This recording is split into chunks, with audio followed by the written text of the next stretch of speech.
Hey guys, welcome to the ReConnected podcast. My name's Matt. I'm here with my good friends Josh. Say hi, Josh. Hi. Well done. He actually said hi. Say hi, Lewis, who's my other friend. Oh god, this is going to go really enthusiastic, isn't it?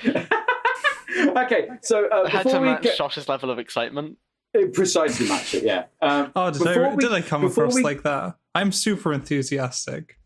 As always, as you'll probably come to notice. Okay, so before we go any further, I assume it's probably justified that we should explain ourselves for anyone that's actually clicked on this. So this is called the ReConnected podcast. If anyone's wondering why it actually exists in the first place, well, quite frankly, as Lewis and I have discussed before, it's really just an excuse for all three of us to be chatting at some point during the week, because otherwise we're just antisocial idiots that don't know what to do with ourselves. Okay, I mean, is that a fair description? No, that's a step too far. Me and Josh come on, would speak every week regardless, but you're just too inconsistent, so we have to pin you down at a certain time. Can I not use distance? Can I not use distance as an excuse? Something about being in Canada or something. Yeah, I've spoken to you more this year than I have the past 3 years, and you've been in the country. It's almost concerning, isn't it, that I'm 3,000 miles away and I've now spoken to you more than when I was only 300 miles away. I'm starting to regret this whole podcast, now that you mention it. I mean, probably there'll be a lot more regrets to come, more than this one. Good. Are you sure you want to talk to him this much? Not really. Are you sure you want to go this far? I'm fine talking to you, Josh, because you're pretty passive. You don't ever challenge me on what I say. I mean, sometimes. But Matt does challenge me. I am the yin to Lewis's yang. Well, this is going well. Silence is always good in a podcast. Especially within the first 2 minutes. Oh, it's fantastic. Yeah, 2 minutes. It's absolutely fantastic. Is this where it ends? Okay. Where we run out of things to talk about? Yeah, we did the first 4 test episodes, and we were like, oh, okay, I think we got a pretty good handle on this. We know what's going on. And then we have the first legitimate silence on the first live one. It's almost impressive, isn't it? Right, so pressure. I feel like I think probably a good place to start would be maybe giving us a little bit of background. So basically, we're 3 uni students, if anyone's wondering. So we really have no idea what we're doing. Josh, what exactly are you studying? I'm studying music. Now, I'm interested, actually, what is your course title? Because you always say something different to me whenever I ask you, because it's like music, but also sound design, but also something else. It's very convoluted. I think it's just called creative music production, which basically they have to give it some really random, wacky title. They can't just say music. It has to be creative sound design. What we've been told is that, what I've come to learn over the 3 years of studying this is that the word producer, like music producer, means that you do everything. It's the most ambiguous title in your entire course. You make the music, you enhance the music, you mix the music, you master the music. If you're a music producer, you're also sometimes the recording engineer, the mixer, the masterer, the flipping agent, the manager, whatever it actually whatever needs to be done, you're the guy. Which is I feel like if Josh ever becomes a music producer, that's how he's gonna introduce himself. Just be like, who are you? I'm the guy. I'm the guy. I do things. What do you do? It's just like Josh's gonna be like, who are you? I'm the guy. What do you do? I do everything. Just the Wolf from Pulp Fiction, but worse. Far worse. I don't think I'm gonna become a music producer. I don't think it's for me. You're gonna become a podcaster. That's not what you're suggesting here. This is my true passion right here. Total employment right here. Well, thankfully, moving on from Josh to Matt. Are we moving on to me? Because I was going to move on to you and say, thankfully, your one is a lot less convoluted in terms of degree name. Because I never agreed to doxing myself. Doxing yourself just in terms of the subject you study. Well, yeah, because I'm probably going to end up talking about where I study more than I'm going to end up talking about what I study, and then I'm really easy to pin down. Really? What, is it like your entire department just lives in a certain area altogether? Well, no, it's just that if you know where I study, you know what I study. You've taken out 2 of the really easy ways to pin So now they just have to who I am. scour every single lecture on your subject until they find you, and not even know what you look like, but they'll just have to sit and listen to every student question in any lecture on your subject at your university. Do you think until they find people you questions? What? How else are they supposed to find you? Well, my lecturers don't ask questions. If they did, I'd be quite concerned, honestly. It's never individual questions, at least. It's always like, true or false, a random monoalphabetic cipher cannot have frequency analysis used on it. True. I feel like that's almost helped towards the name of the subject more than anything else you just said. I did say true. I hate to break it to you, it is false. Damn it. If it was polyalphabetic, you'd be in for a real treat, but no. So Lewis does math. So close. If you couldn't gather from whatever the hell rabble you just spewed. You've been there for a month. How did you drop the S? Oh, for the love of God, maths. Happy? That's better. Yeah. Right, there honestly. We go. And then, well, Lewis, what would you describe my subject as? Because I know you have a lot of boring opinion. Lewis has often described an awful lot of varying opinions when it comes to my subject, varying from what is the point to I could do that better and everything in between. I never said I could do that better. You've before said that you would love to be on my history class for one day because what was the exact quote you said? I can't remember because I think you're just making it up. No, you're not. I can vividly remember at least once. I think when I don't know, maybe when we were at college, you turned around and said, "Oh no, that was with philosophy." Sorry, I'm getting confused. If you're saying in terms of philosophy, then yeah, sure. Sorry, no, it was philosophy. Because, it was making philosophy. Stuff up Sorry, is not philosophy's history. entire game. You see what I mean? And now the entire philosophy department of anyone listening has suddenly just turned off. Well, that's one group gone. Because it's about debating what made-up stuff might be true. Yeah, that's probably true, yeah. Anyway, right, they could never end because there's philosophy in a nutshell. So I'm studying history, the most fun of subjects. Just the amount of reading involved, as you can imagine. I'd hate it. I can barely read a two-page document. If anyone's going to hate history, it's going to be. I think Josh hates it more than Lewis does. I think, to be honest. Well, I don't like subjects where my ability to do that subject doesn't cut down on the time required. So if you're good at maths, you don't have to study as much, right? Because once you learn the process once and you can remember it, you don't have to redo it if you know how to do it. But with history, you have to memorize those facts over and over and over again. So, Lewis, how would you describe my intro so far? I'm intrigued to see your critiques. It's getting too meta. Oh, dear. Is it getting too meta? We can't reference the podcast in the podcast. I think we can. Challenge we've been doing accepted. it this entire time. Damn it. You say you can't reference the podcast in the podcast. We will reference the podcast in the podcast. Don't give me challenges, Josh. Well, that's what an intro is, right? It is referencing it in the podcast. Yeah, well, no, but you're commenting on how well the intro went. Yeah, but you fought me on this whole intro idea, right? I was pretty against it. We had to convince Lewis of an intro to begin with. Yeah, it took him some convincing. It didn't take convincing. It took outvoting me. I mean, yeah, actually, no, that's true. That's true. Yeah, it was just a case of a democratic vote. At least he adhered to democracy. Well, I don't have much other choice, do I? Because if I don't, I'd lose two co-hosts. You can do it by yourself. That's true. Sure. That's true. Yeah, but that's just a video essay at that point. Which you still need to do yours. So before we actually started this, Lewis was actually partway through discussing with us a very interesting story of how he managed to now in 2 weeks in his D&D session at his university die twice along with someone else each week. So Lewis, how did you manage to die twice in 2 weeks? Especially this week as a giant hyena. That still confuses me. I mean, how much? What was it? 45 health?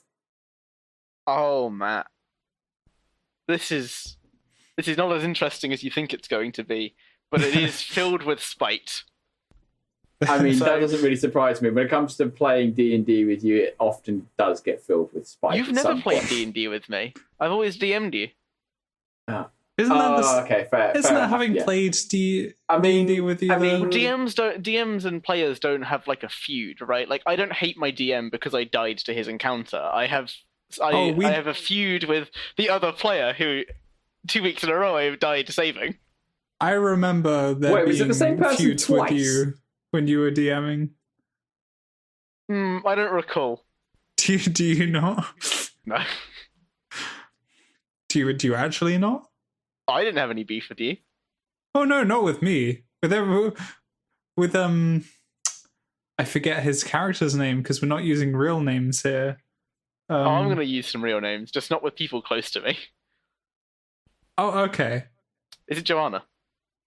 Yes, it is. I don't think there was any beef there. There was definitely. I don't think there was. Well, a little bit. It got like they got a little annoyed at one thing, and like then caused a load of problems for the other characters for a bit. Oh, so are you talking about like when one player character killed another player character? Yeah. No, that's not beef with me though, is it? Like I have to allow that kind of thing. No. I didn't. Wait, didn't they end up killing? Wasn't that just because they got annoyed with like what you were doing? So they just thought, okay, well, screw it, I'm gonna just be an ass. Oh no, maybe that was a different time. No, so I thought that happened at one point. So Marigold and Joanna were fighting some rock, and they killed it. And but Marigold was being an ass that entire session. So Joanna just killed him. I thought it had something to do with you. Apparently not. Nope. Because that was the final session we were doing for the year before exams. Yeah. Oh. So there's no DM player feuds. There's only player feuds. There were a few of those.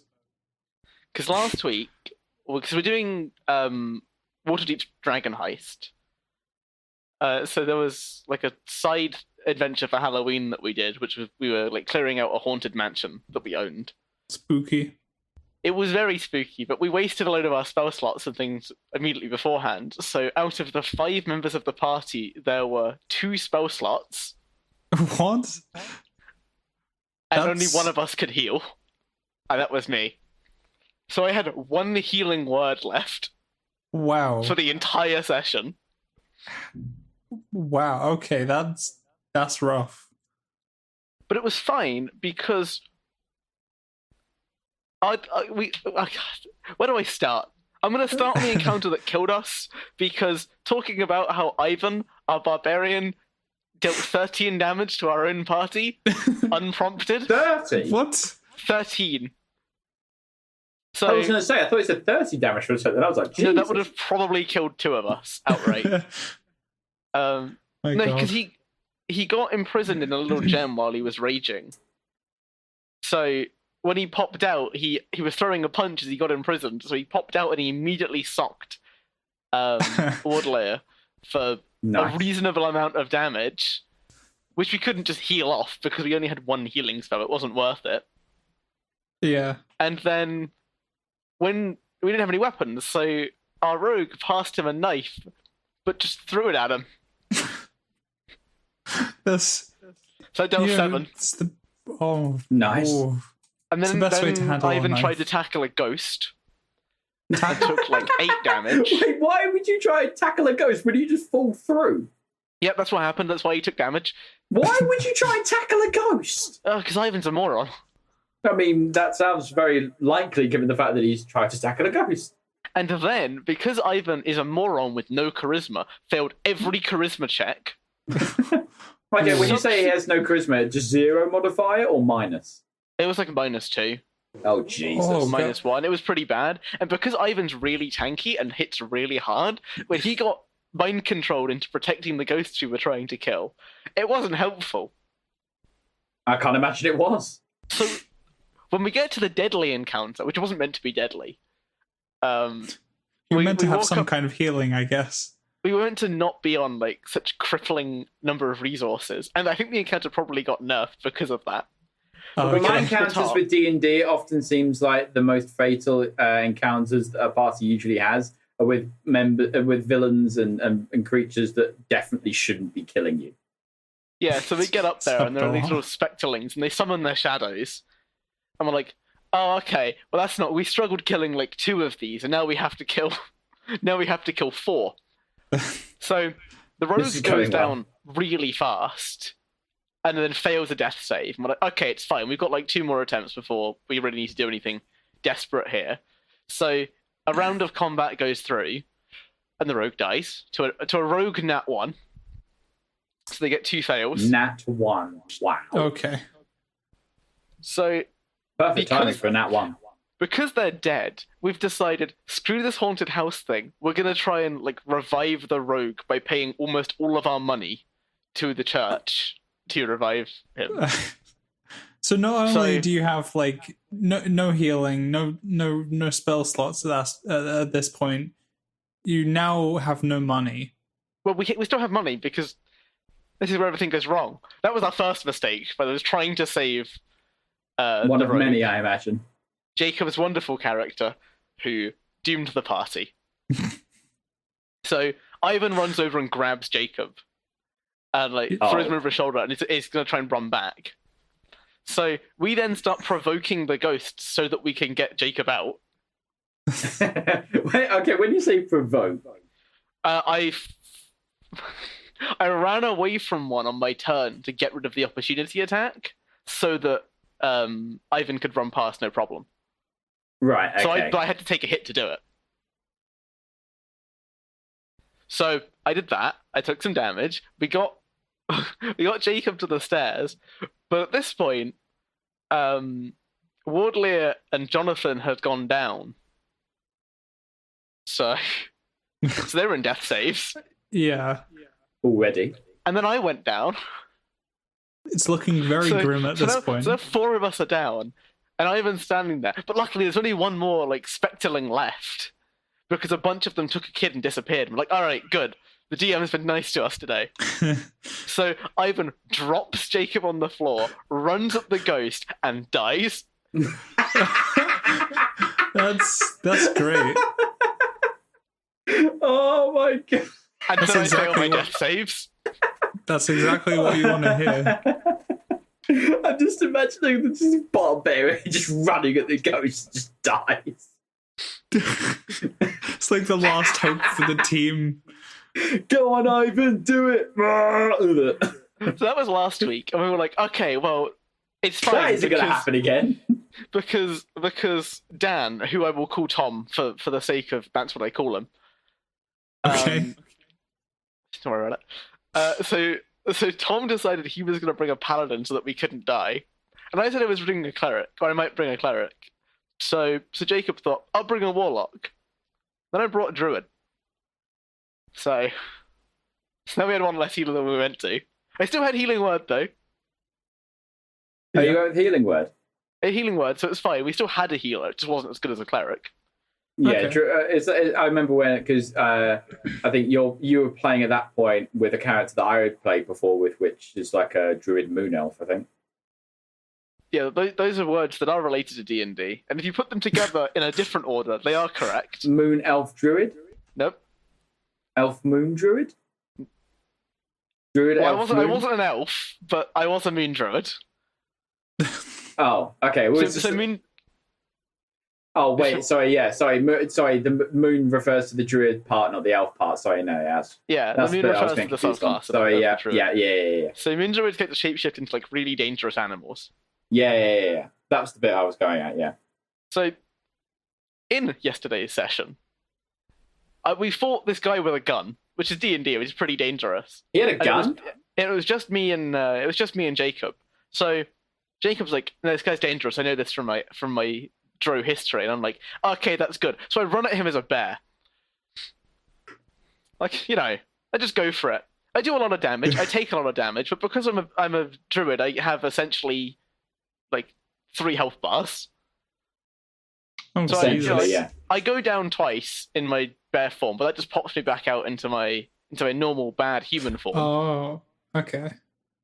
Yeah, that's the thing. When you die as your creature, when you're a druid, you don't actually fall down. You just turn back into your human side at full health. Okay, that's That seems quite useful. Yeah, it is very useful. So at this point, he the guy we're fighting jumps off onto the roof and tries to sort of take us from the high ground.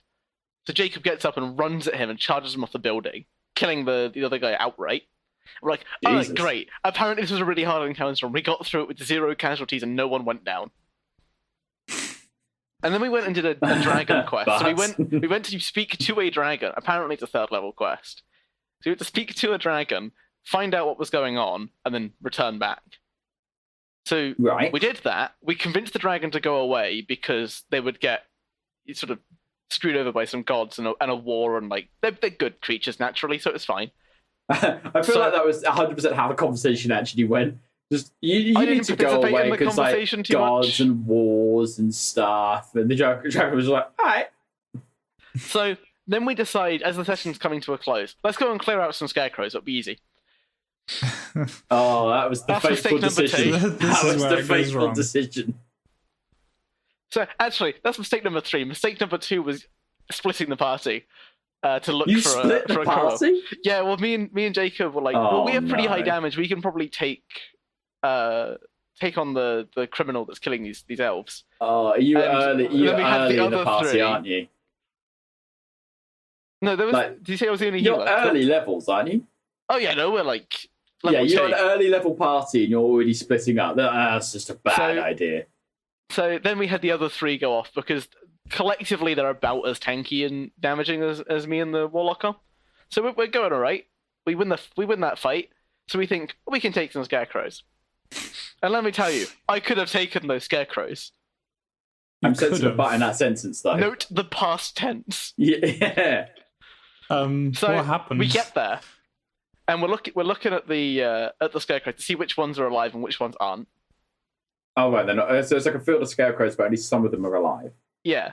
So we attack one that we know is like a construct, and then it pops up, and all of its friends pop up and come and attack us. So they have a paralyzing gaze. So you make a wisdom saving throw, and if you pass it, you're fine, nothing happens. If you fail it, you get paralyzed until the end of their next turn.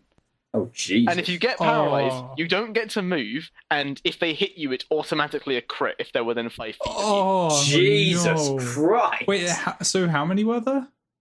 There were 5.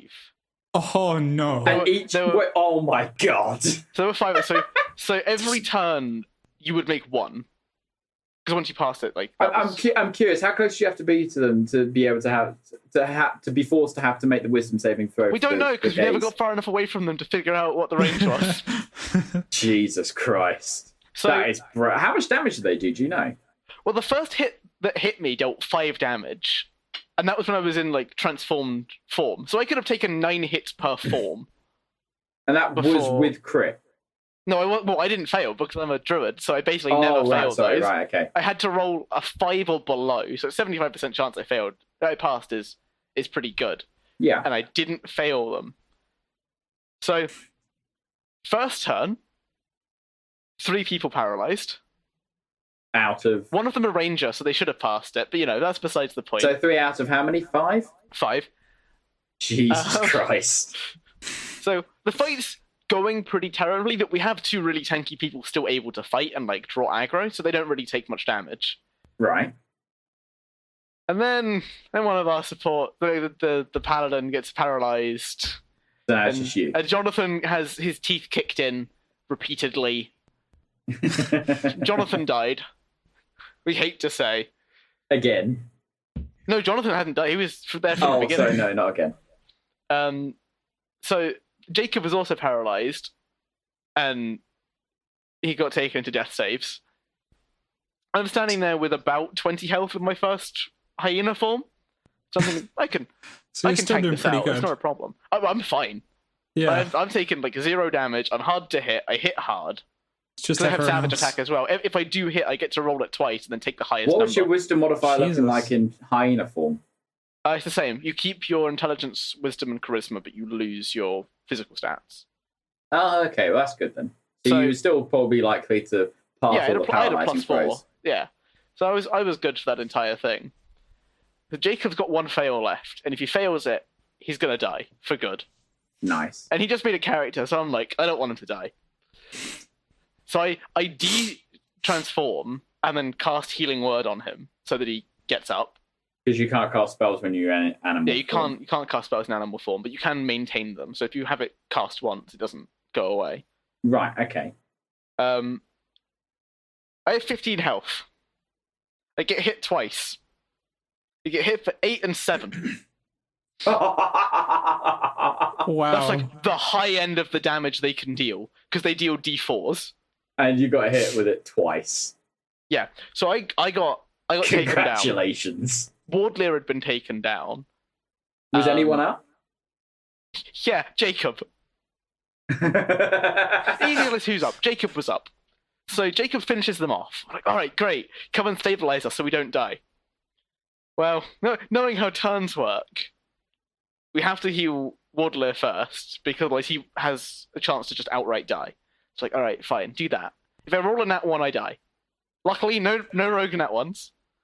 I just fail, and I'm like, all right, it's fine, because now Jacob's here and he can stabilize me with his medicine check that he definitely is going to pass. Uh-oh. So we didn't pass it. So now we had a 50-50.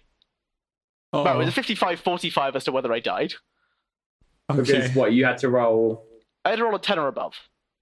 So that's an 11 out of 20 chance that I live. Sure. So I don't live.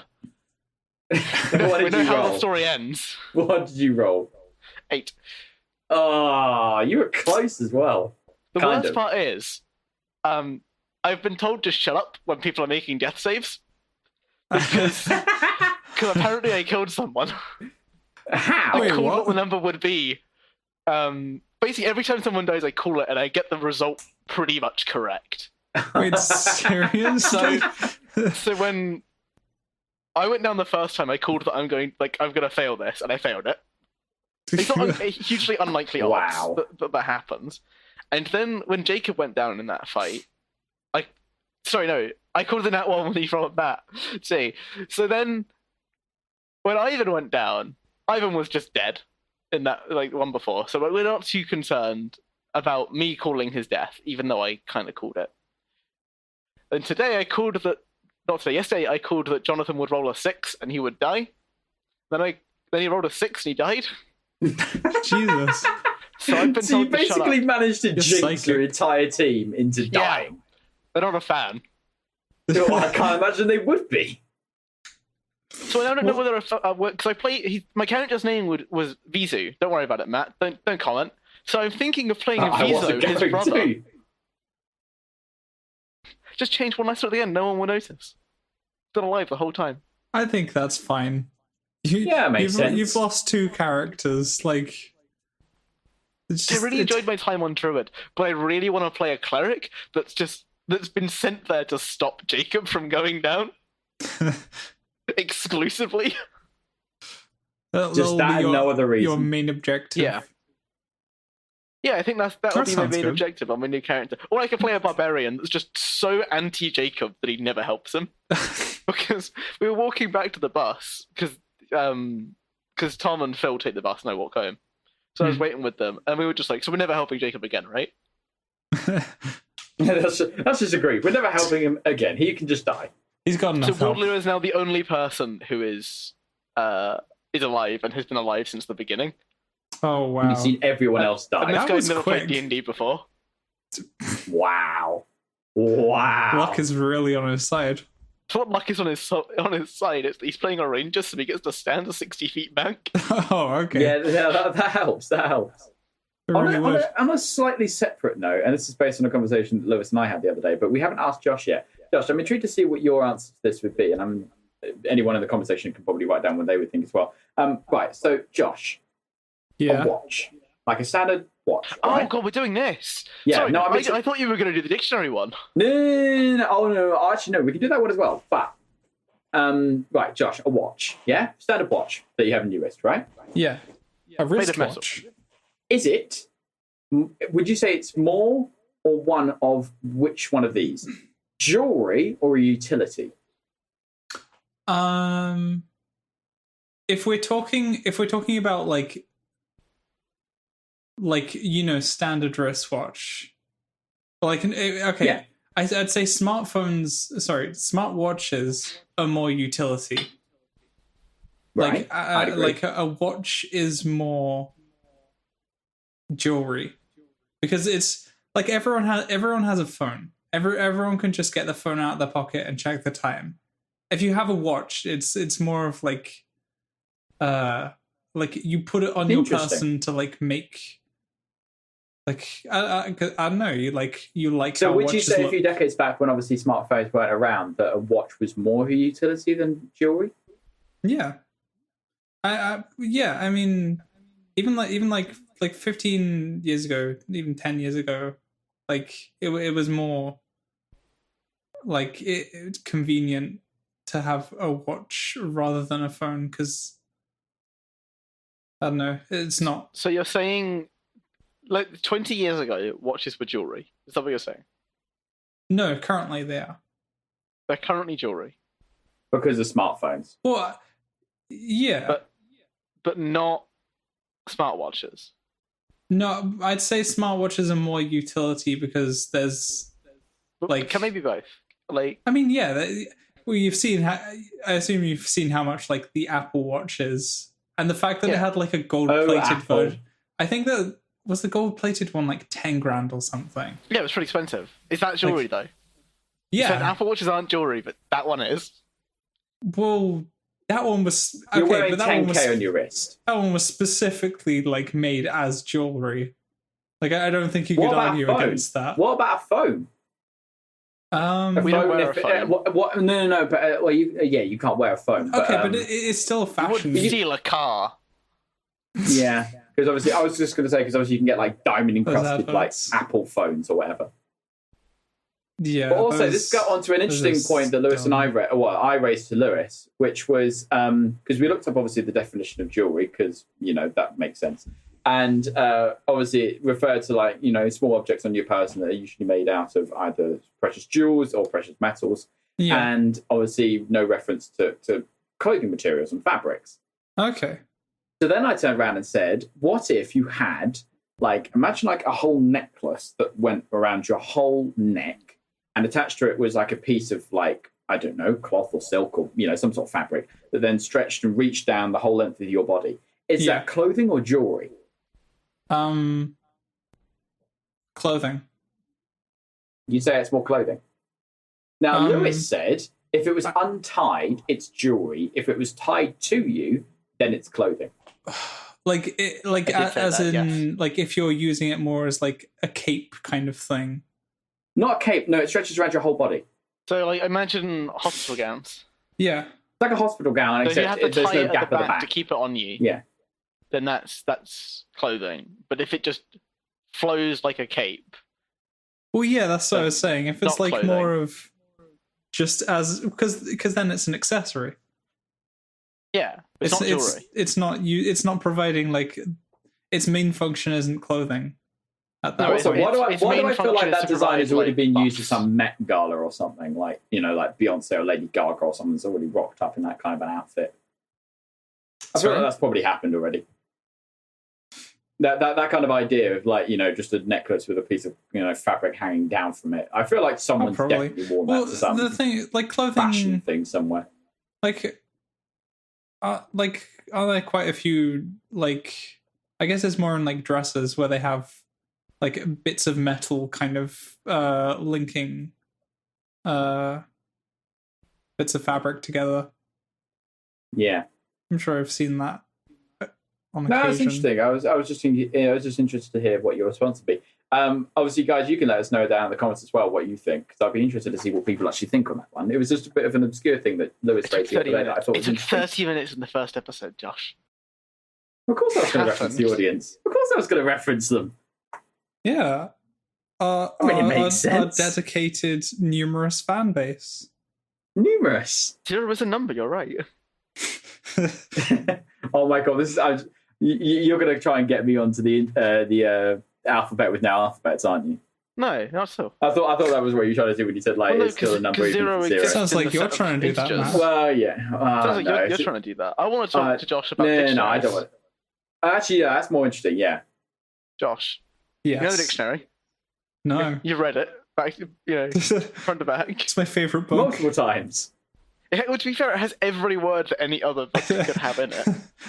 It's Well, such actually, a no, good isn't story. there, on a slightly separate but also linked note, isn't there an actual online archive of it's like every single combination of the English alphabet to like an umpteenth amount of letters, and within the whole archive there is literally every single word that could ever exist. Well, no, of course not. Well, it's something like that. I saw like a Vsauce thing on it ages and Well, ages no, ago. like you're fine up until you said it's every single word that could ever exist. Well, I thought you said something That's like a step that. too far, because if you say, well, we got a word with 1 million characters in it, 1 million symbols, and you say this is every word that could ever exist, and I say I'm going to put an A on the end of that, and you go, no, you can't do that. This is every word. This is infinity, and I go, but I can count it. I can count all of it, start to end. Start to finish. Yeah, in finite time, I can finish this. Don't quote me on it. Don't quote me on it. But I think it's something like that. Maybe it's just like it's I mean, something Matt, like I can make that. I can make a little program that like writes all of the words. I imagine it will be down in the show notes somewhere, the link to it, because I vividly remember Vsauce talking about something like it. I may have got it horribly wrong, but I think it was something like that. But anyway, yeah, linking that to the dictionary. Josh's favourite book. Here, Josh. Sorry? It's giving me more work here.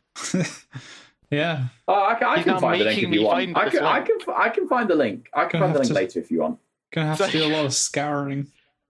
So I'll find it. your favourite book, the dictionary, Yeah. which is an alphabet. So I have a theory that is most people think the dictionary is descriptive, so prescriptive, and it's probably descriptive. Wait. Simply put, Okay. In other words, do we take after the dictionary, or does the dictionary take after us? Who influences who most? What? Does the dictionary influence us, or do we influence the dictionary? In what way? Like, what do you... So what as do in, you- when we use our language, do we use our language based on the dictionary, or does the dictionary use its language based on us? I think I get what Hopefully you're that makes saying. sense. Well, I mean, we keep like every year, like loads of We like add stuff. That's loads why of I like said to Lewis it's shortenings and new kind of words. Like words also take on new meaning. So Yeah, no, I agree. So I said to Lewis that I think it's prescriptive because it takes after us, because we're always adding to it. That's the opposite.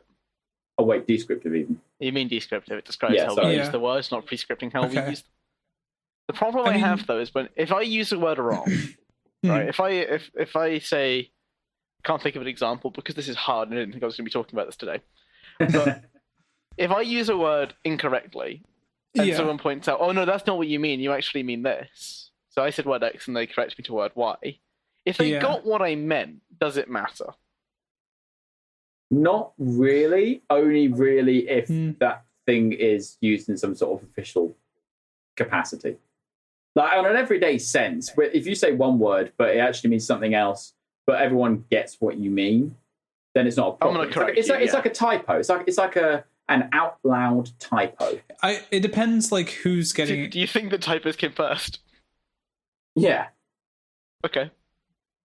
Well, I mean, like, so for instance, you could type something but accidentally misspell or accidentally have it but do you auto-corrected think to a that- different word, or, you know. You think that verbal language came after the ability to type things?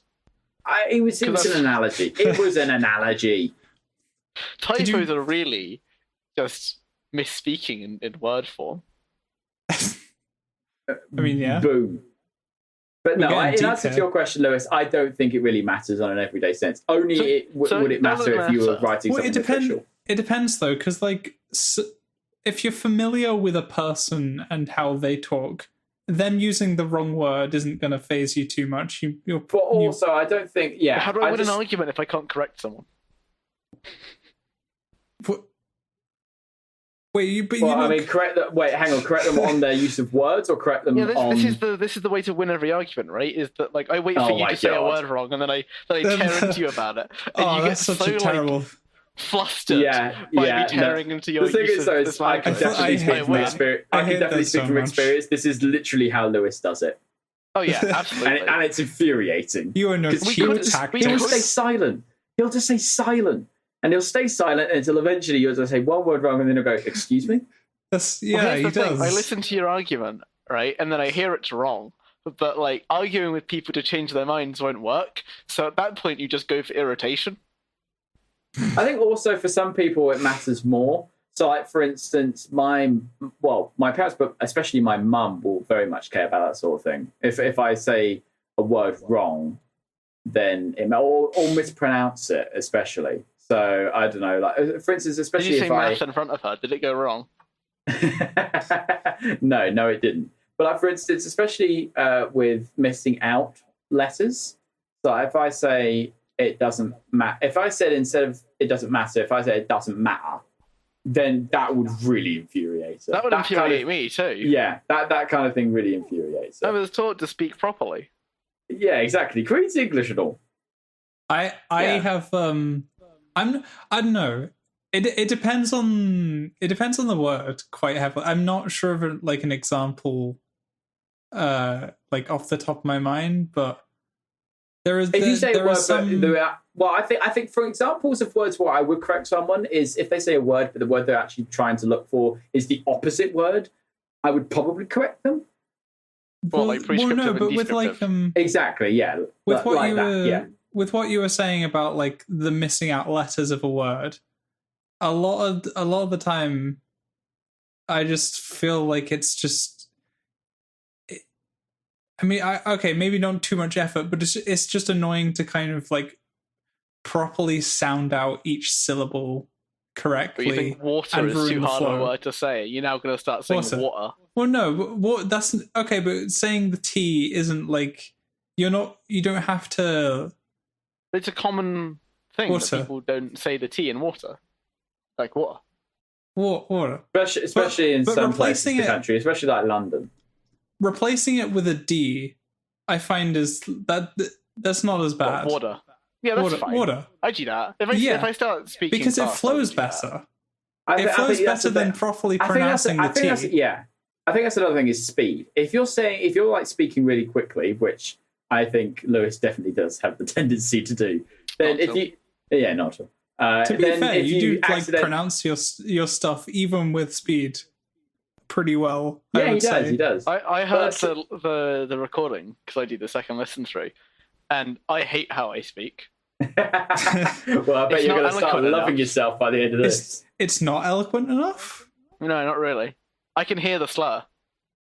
But I mean, like, if you're talking at a decent speed and you accidentally mispronounce the odd word or two, that I think is fine. If you speak slower, but you still are missing out stuff, almost on purpose, then I think that it seems deliberate. It's really annoying. That's just seen as deliberate. At that point, you're not even trying to just get through a point quickly. You're purposely mispronouncing words, and I don't appreciate it. I'm fine with slang though. Like, as much as I'm gonna like. Slang's different though, because slang isn't people for being like, oh, you didn't pronounce the T in water, or at least like make it sound like you said it. But if you say you're right instead of are you all right, or that's fine. Yeah, slang is totally different to mispronouncing syllables or leaving them out. That's the thing. It's not even just mispronounce. Slang is just a different pronunciation for the same term. Missing out syllables is just lazy. I mean, this is what we were talking about before. We're real elitist here, aren't we? We're being real elitists. Like, this is what we were talking about before with, like, words taking on new meaning and, like, creation of new words. Like, saying you're right is, like, that is just, like, a new greeting, I guess. Yeah. It's not... Yeah, I guess just like a combination of words creating a new thing. It's to the point where it's almost weirder if someone doesn't use the slang. Like if someone says, I do not know instead of I don't know, that I see as weird. Oh, yeah, that...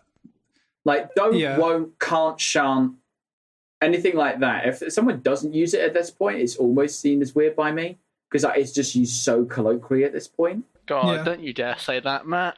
Well, I don't know.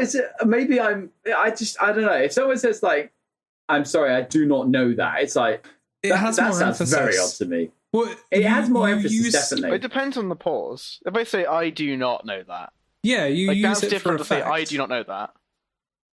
Even then, like, I don't know. I'm just How so do you used... speak to me and then like not kill me? Like I do that stuff all the time.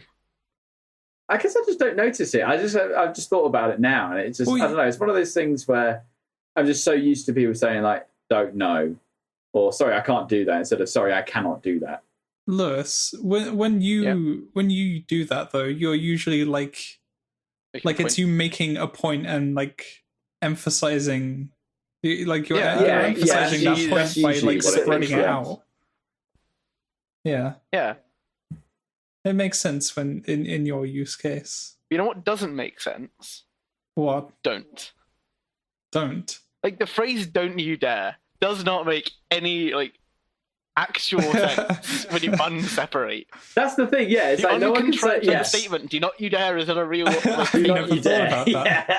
That is one of those things. I was actually trying to think of something like that just now. Yeah, and I think you just hit the nail on the head.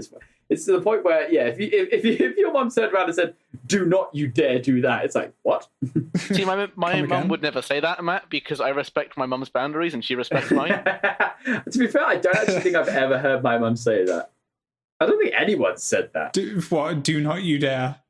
Yeah. Yeah, that's kind of an odd thing. You haven't spent much time with it. Joanna then, have you? Because they did this whole thing in school. That's ironic. They're not they're being not actually serious. saying no, yeah, it's true. That they did, yeah. I forgot about that. I had that, like, I knew there was someone that I'd heard say it before. Yeah. Yeah. It was that. It doesn't surprise me, though, because they are the sort of person that would definitely want to do that just to aggravate. Yeah, they do things like it's an endearing thing. Yeah, I guess it's part of what makes them themselves. That is true. I guess, yeah, I suppose. But I don't think that you. So is it endearing because that's what makes them them, or is it endearing and it makes them them? I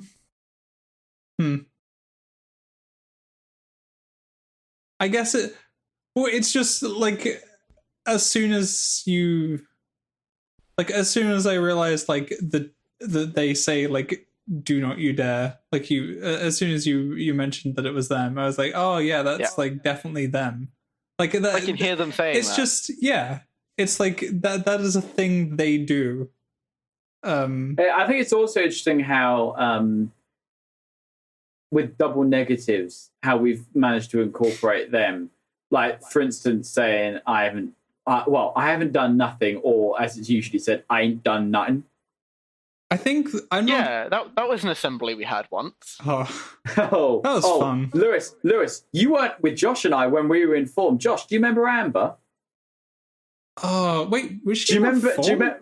Yeah, she was in our form until year 9. I forgot. I totally forgot she was in our form. Yeah, so we had a deputy headmaster of ours give us an assembly one day when we were in secondary school. Basically, at the end of it, he outlined that point of if you haven't done nothing, of course you've done something. That was fun. Just logically, that makes sense. It's also just a lie, even like even if you say I haven't done anything, it's still a lie because you can't not do anything. Exactly. You're sitting there breathing. Anyway, so then the next day, we coincidentally have our form being covered by this same teacher, and a girl in our class called... that guy was, by the way. Yeah, I agree. I never did his homework. He did not care.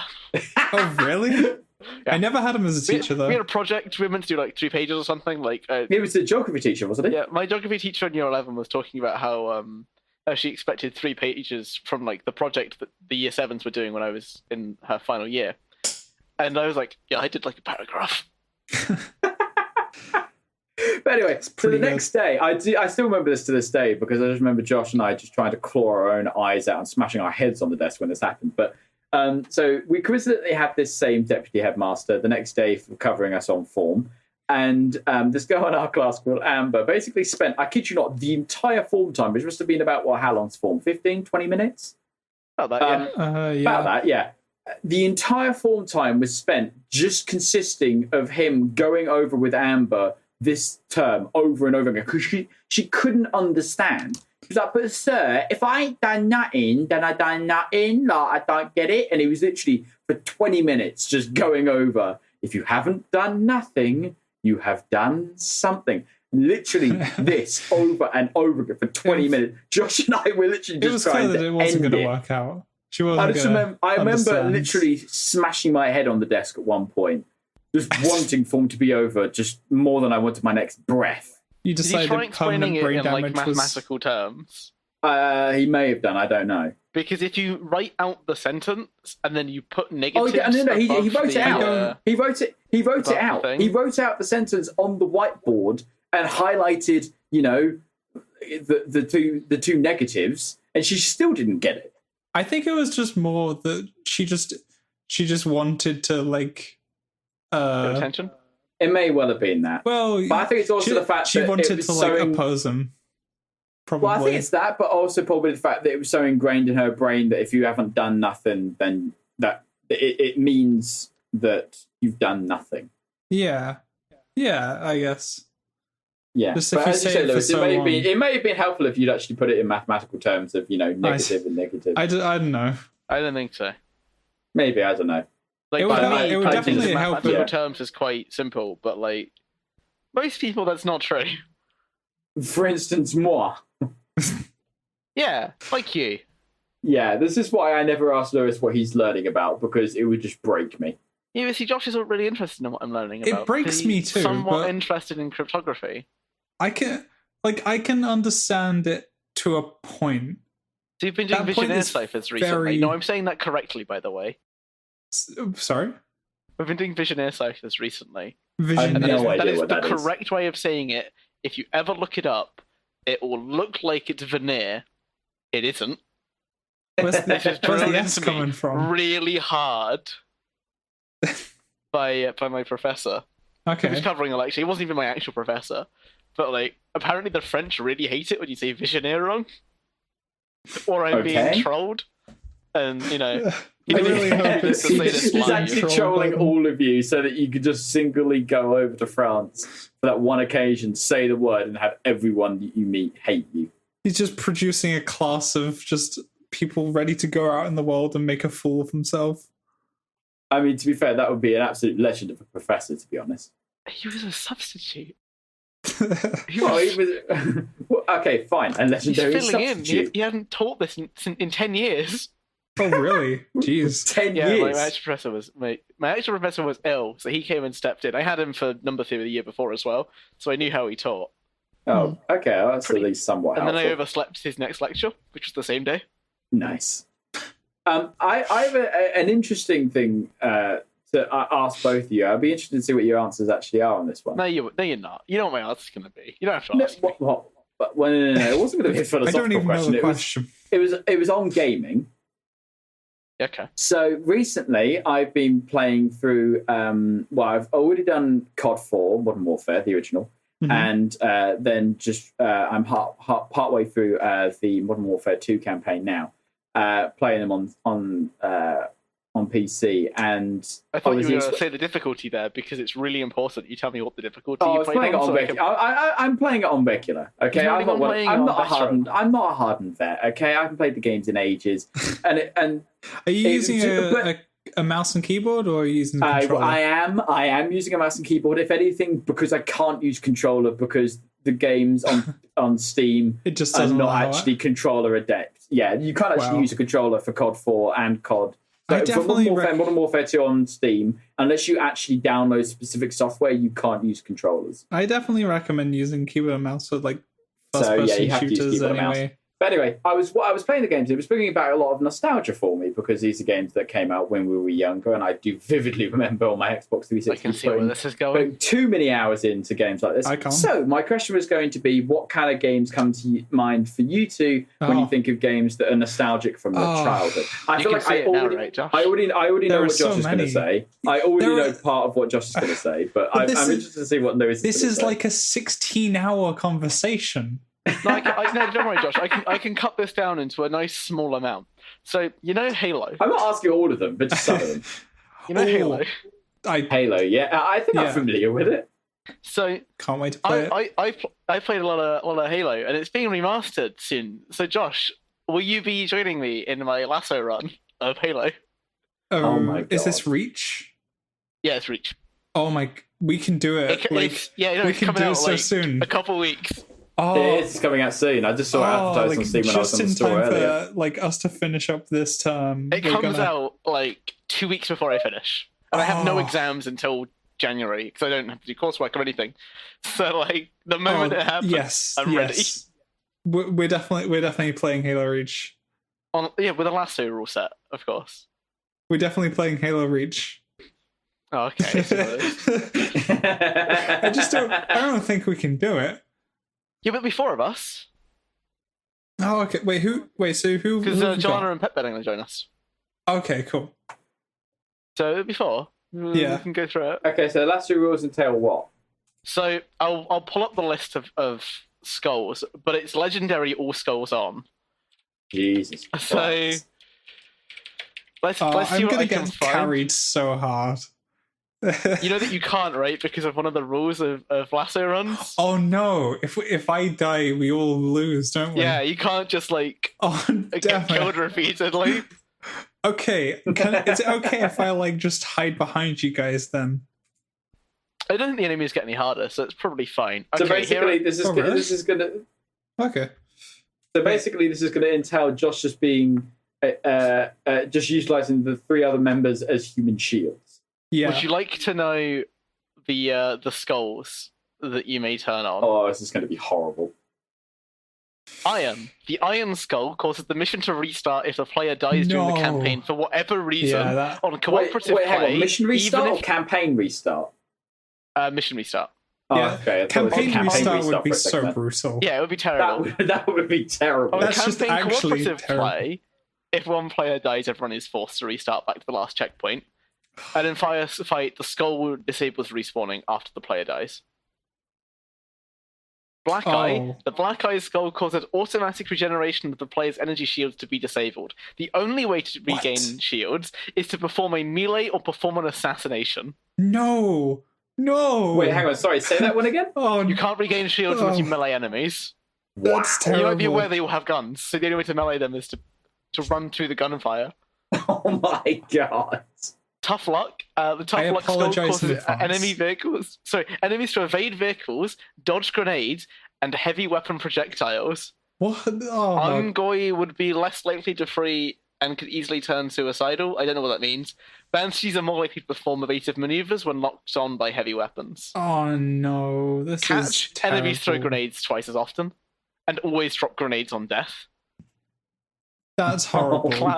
Cloud, which is 1 in Reach, it replaces Fog from Halo 3.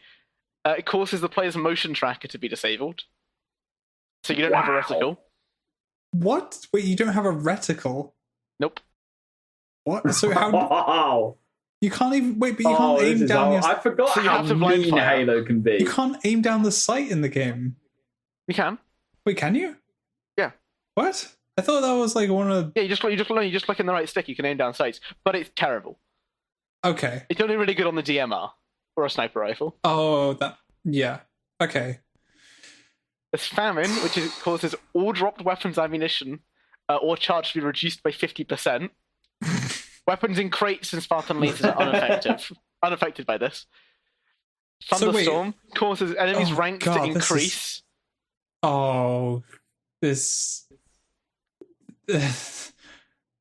Wait, so we're not having all of these on, are we? Well, no, that's what Lasso means. All skulls on. There's still 2 more, by the way. That's it. God. That's the thing, Josh. All of these are going to be on. All of them. So then there's Mythic, which causes enemy health to be doubled.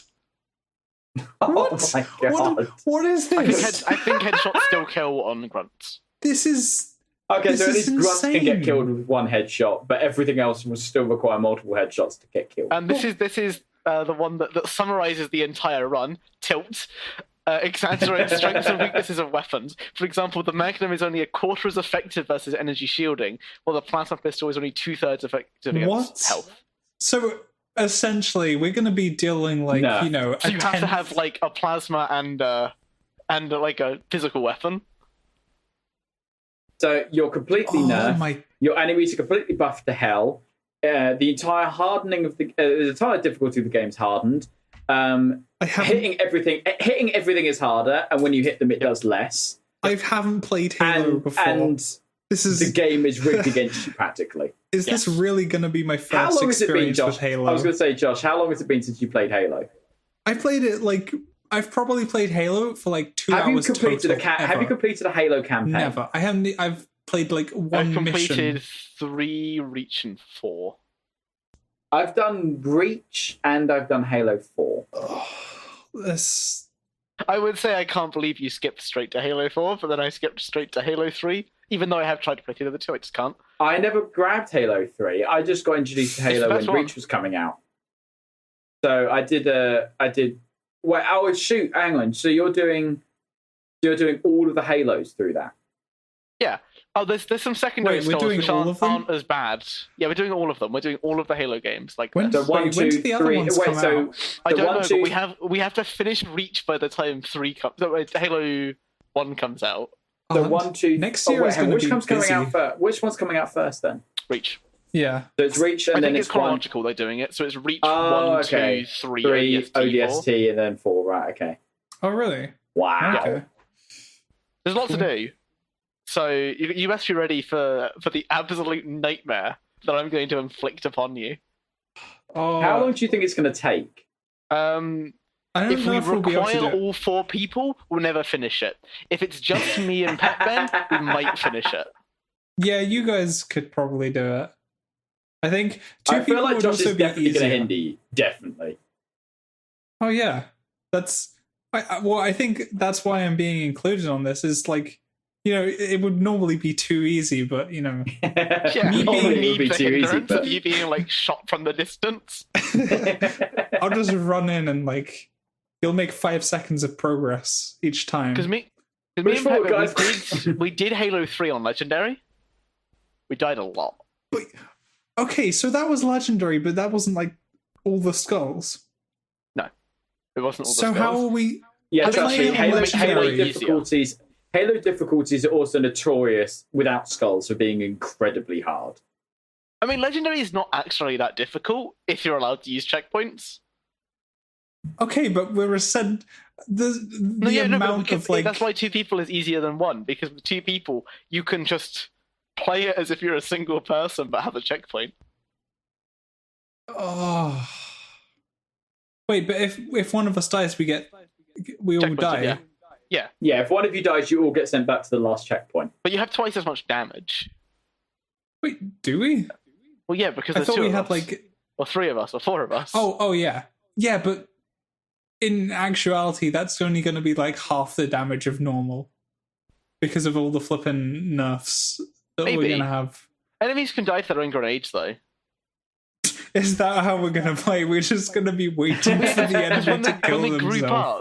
up, you You're hit basically them gonna and have then they to drop hope- a plasma grenade and nuke each So other. let me get this straight. Lewis's whole hope is that basically you're going to be able to get through with enemy-friendly fire. Yeah. That's the hope. It's probably going to be like DMRs and friendly fire. That's the only way to get through this. You're going to be head That behind some sounds sort like of cover, and Lewis is just going to be like, listen, guys, okay, if they shoot each other, we'll be fine. I used to be really good at SWAT in Halo.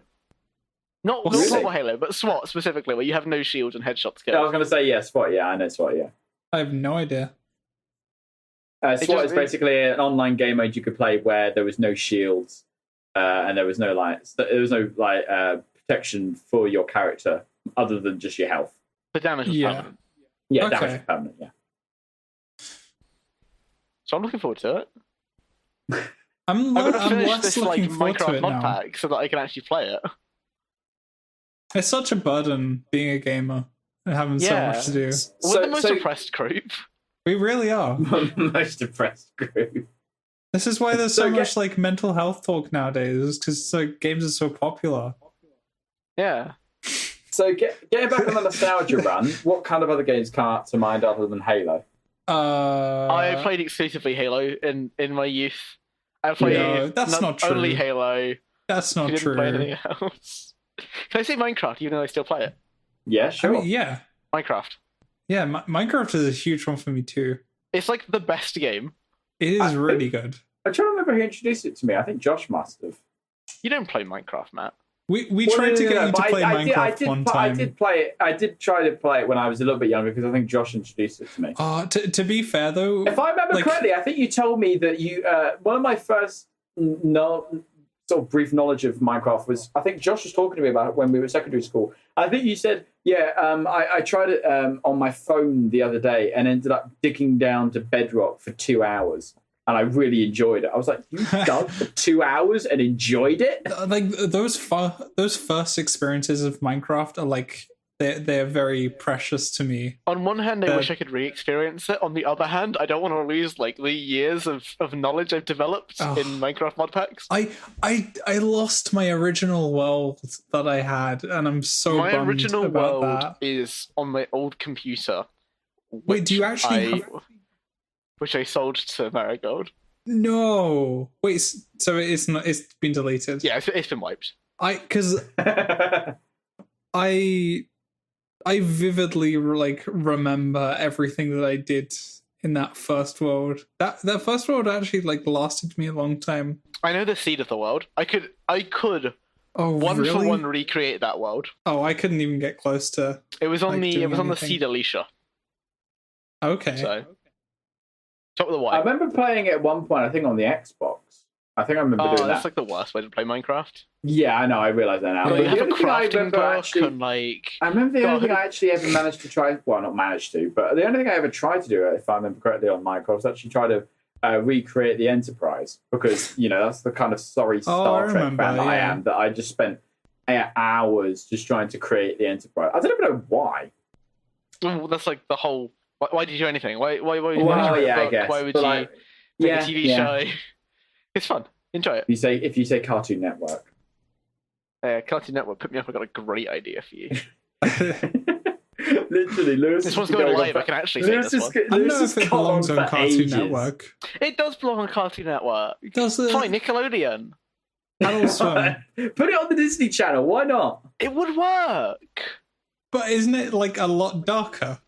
It's like mild schizophrenia. I don't think that belongs on Lewis goes to the production Someone's meeting. heart gets ripped out of their chest. Lewis goes to the production meeting. He's like, "Listen, guys, it's fine. It's all PG. It's for the kids. It's fine."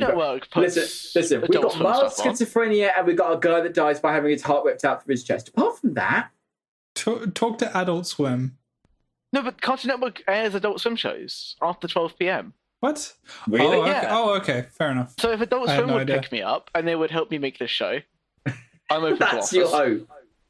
Yeah. Yeah, this is actually why this podcast exists. So I can gain enough clout to this is a platform. Pitch my idea. This is a platform. It's a stepping stone. That's what it is for him. It's a stepping stone. So I'm also a SoundCloud rapper. Just getting the most clout possible. That's the sole reason. That's it. You definitely be good at mumble rap. Would I? I can imagine it. But what would his stage name be? What is like a standard mumble rap stage name, Matt? I don't know. Wait, let me draw from my in-depth reserves of knowledge of mumble rap, of which I know so much. Well, I'm expecting you to come up with a good answer then. Honestly, I have no idea. I don't even know how you create stage names, let alone stage names for mumble rap. Oh yeah, so I don't even think I could name an artist from the genre. I got a great stage name for you. So what you need to do is tell me the month that you were born in. Right? No. Right. Is this one of those generators? It's 100% one of those generators. And the name of your first pet. So what's Or your the street that you lived on. Oh, great! So you're just going to dox me on YouTube? Well, no, because this is kind of the point. Is that with those here's what your stripper name would be. It's that your first pet and the month you were born in, right? The street that you lived on. It's like, wow, the street they lived on when I was a kid. That's not a common security question, is it? Yeah, Or like, listen. what's my first pet? That's never a common security So question. listen, all we need to know is who was your first pet, what's your mum's maiden name, what was the street Oh crap! number I of the didn't house even you lived in. realize. Yeah, like, do you that's- not answer those, like, online at the very least? that didn't actually occur to me. I was like, oh, it's just. They get a lot of information about you by doing it. Whew. Yeah, all I If need you, is if your you first put pet's loads in, it name. doesn't matter, right? Because Well, like, then you're just like- making it up. Yeah, it's like this ultimate Yeah. random name generator. So it's like, listen, all I need to generate is your first pet's name, your mum's maiden name, and your street address, please. Yeah, but I become a woman if I do that. My first dog's name was Phoebe. I'd never use that as a security question, so I'm not like conscious about putting that out there. People are gonna I don't know. go around Well, I've stealing never on had your a pet, accounts so now. my You never mum, had my a mum's, pet? well, my mum's always been very What? anti-animal, so we've never had a pet. Hang on, wait. I love how you guys are acting really surprised. You've both been around my house multiple times. That doesn't mean You you've were- never you were- had one. It means you don't currently have one. If you mean- go around my house now, I don't have a pet. Oh yeah, no, we've never had a Well, pet. I had a pet. I don't for think 10 years. my household will ever have a pet. I want a dog. Not certainly a house that I'm living in where my mum's there, because my mum hates animals. Well, when I say hates animals, she would not want to be responsible for one. She just does not like animals. They create I mean, mess that's like and optimal, then, right? noise Is to and- not get a pet. well, like for my mum, the problem is that they're noisy, they make mess, and they're heavily inconvenient. And she Sounds already like a has two child, sons. but I mean, worse. No, I was going to say she already has two sons that do enough of that in her household to begin with, You so she live probably doesn't need 3,000 anything. miles from her. Well, I mean, now she just has one that does more than enough noise and mess for her as it stands, so she probably doesn't want one. You think And she'll even get if one when your and brother even moves if out? she didn't have any children, she probably still wouldn't want one. Yeah, but do you think that she'll get one when your brother moves out because she'll miss like the feeling of being responsible for something? No, because she'll probably try to still be responsible for us even once we leave. I think my mother wants to replace me with a dog. Aw. I think she wants to get a greyhound. Oh, right. A greyhound? You had a Interesting greyhound choice. before, didn't you? Yeah, we've had two. So one of them was like the quietest, best dog you could have, and the other one had a brain aneurysm. Oh, lovely. Which one did I know? I imagine the brain You knew aneurysm the- kept him quiet too. You knew the good one. Okay. Everyone was afraid of my dog. I'm convinced. Really? Why? No. He's big. He was big. See, I See- already had like a problem with dogs. I'm not really a big problem. It's just like having like going around someone's house and then having like, yeah, I guess like a kind of big dog just walk He up was to the you. goodest Like, boy. Yeah, no, Yeah, you he was see, I have nice, far less but- problems with big dogs. I have far less problems with big dogs than I do small dogs. Because big dogs usually have a Oh. better temperament, primarily because they're Yeah. so much bigger that they realize that they're not going to have much of a problem from humans or smaller dogs. I don't Whilst think you the prob- understand how dogs work. Well, any big dog that I've ever met has Any never big been a dog that problem. thinks it's king of the house has been raised poorly. you need a I dog would say, that knows its place. I wouldn't say king of the house. I wouldn't say that. I would just say it's a lot less jittery and agitated, and it's a lot more mellow. You need a dog Like, without a Napoleon complex. It's always been. Yeah, definitely. But I've always found smaller dogs I've been around have always been much louder, much more agitated, much more wanting to run all over you. Like I mean, so for instance, my cousins have a cockapoo, so half cocker spaniel, half poodle. Oh Do we have to bleep that? When no! I know it's an interesting choice, isn't it? Hopefully not. You can imagine me younger when I was told, you know, FYI, we're going around to your cousins for Christmas. Now, they have a new dog. It's a cockapoo. Now, you can imagine me when I was younger. That was quite an amusing, It's an amusing name for a name. dog. Yeah, anyway. Are we It was- working on yeah. Spy Kids rules? Can I say eat shiitake mushrooms? Like just pause in the right place. Yeah. Anyway, so it was called. It is called Cosmo, and it's a lot much more calmer of dog now. But I tell you what, when that Is it when just that because it's dog was older and younger- more tired? well, that has been, I think, a bit more trained. But I tell you what, when that dog was younger, that makes dear sense. God, I mean, literally at one point, it managed to rip an entire hole out of my trousers, my crotch region, because it literally ran at me in the garden one time. You can imagine that was not.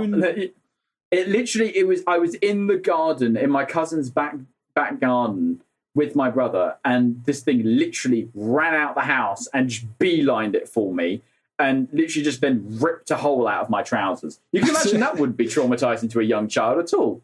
No. Sounds like it was raised poorly.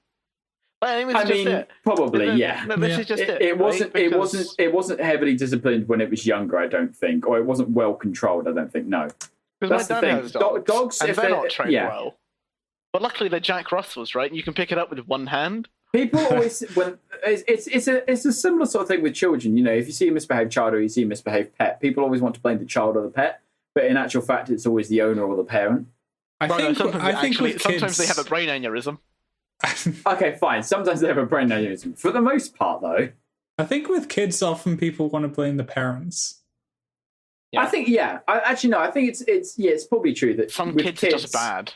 Some kids are just bad, but for the most of the time, it's like the parents can't control every factor like that affects their kid. Like you can't control. But for the most part, it's usually for the most part. Are you all right? Are you okay there, Lewis?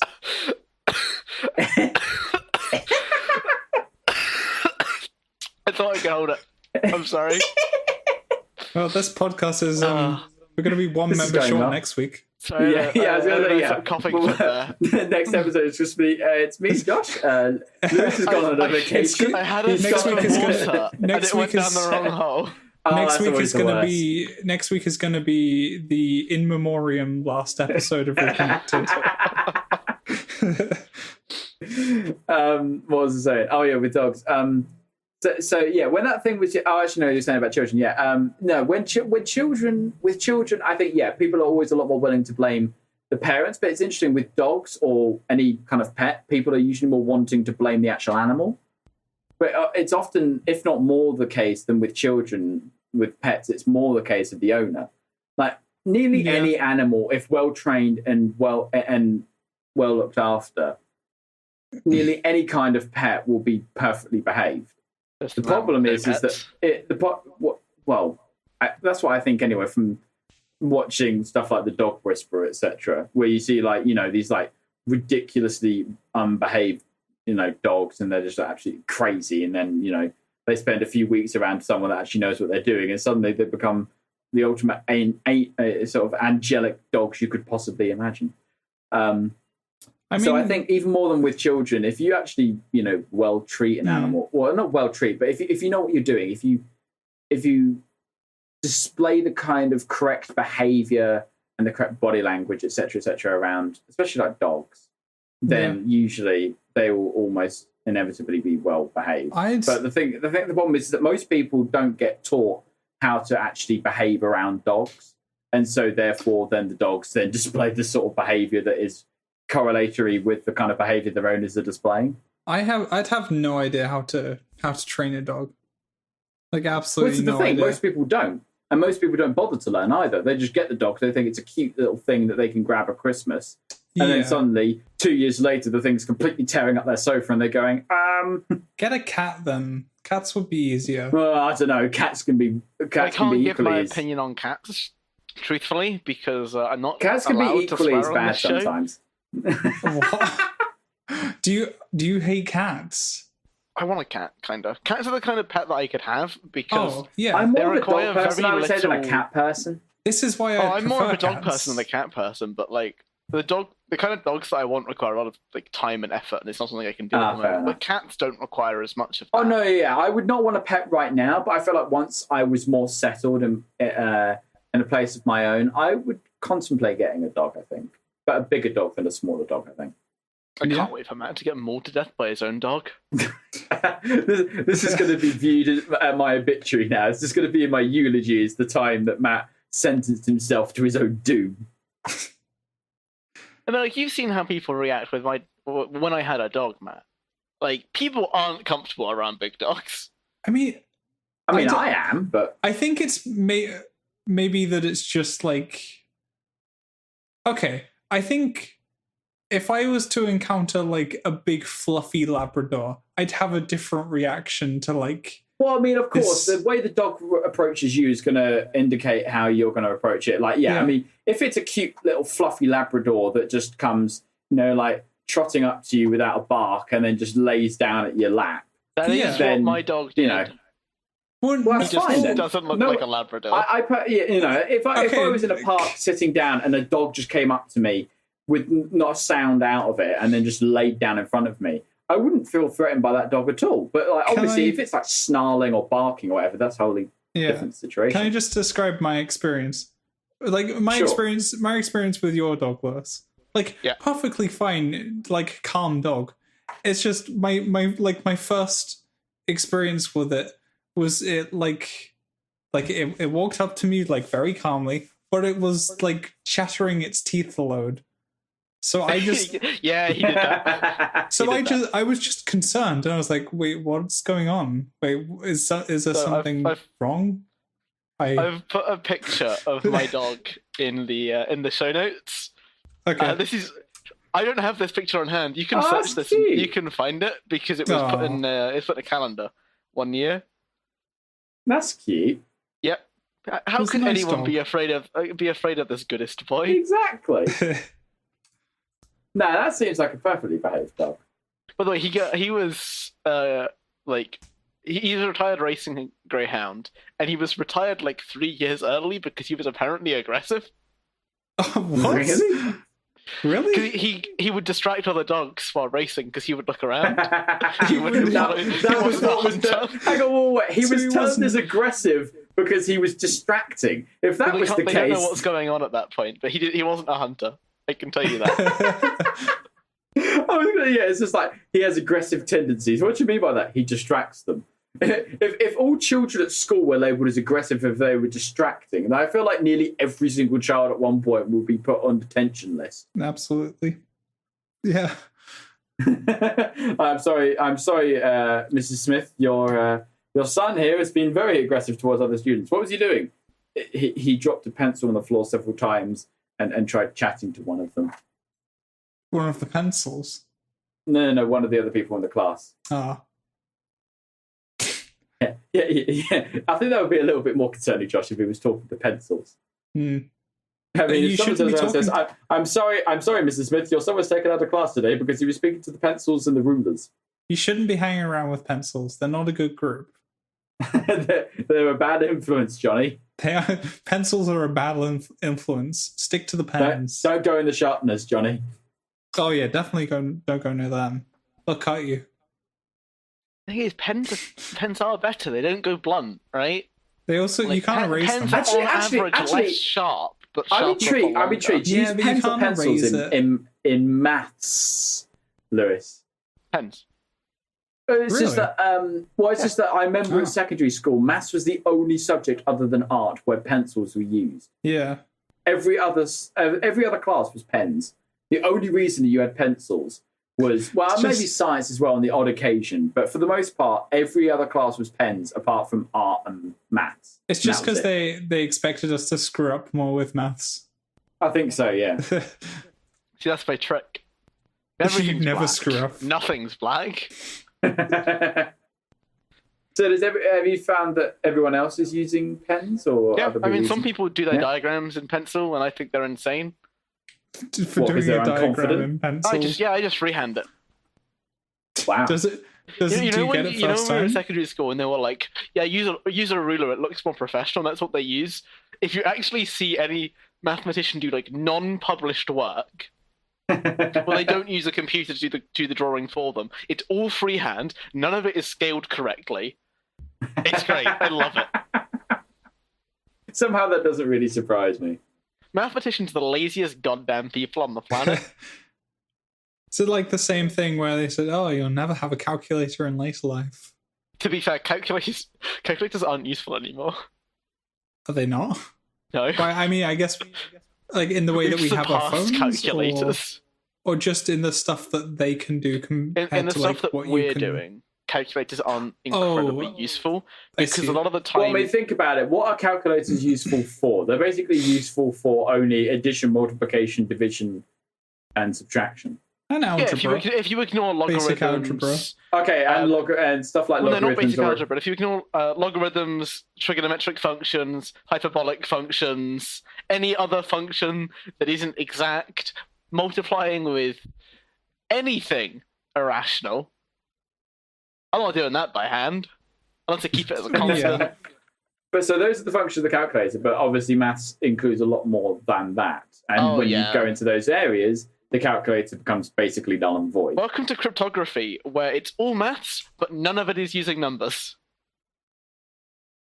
Yeah, that That's sounds not like quite true. an awful lot of fun. It still sounds painful. You assign numbers to letters. It's great, but it's no there's no calculator tricks to it.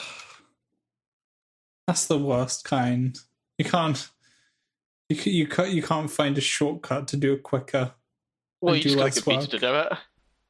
Oh, You tell the computer to do the exact thing you want to do by hand. I mean, isn't that just using a calculator? Yeah, but calculator can't do that.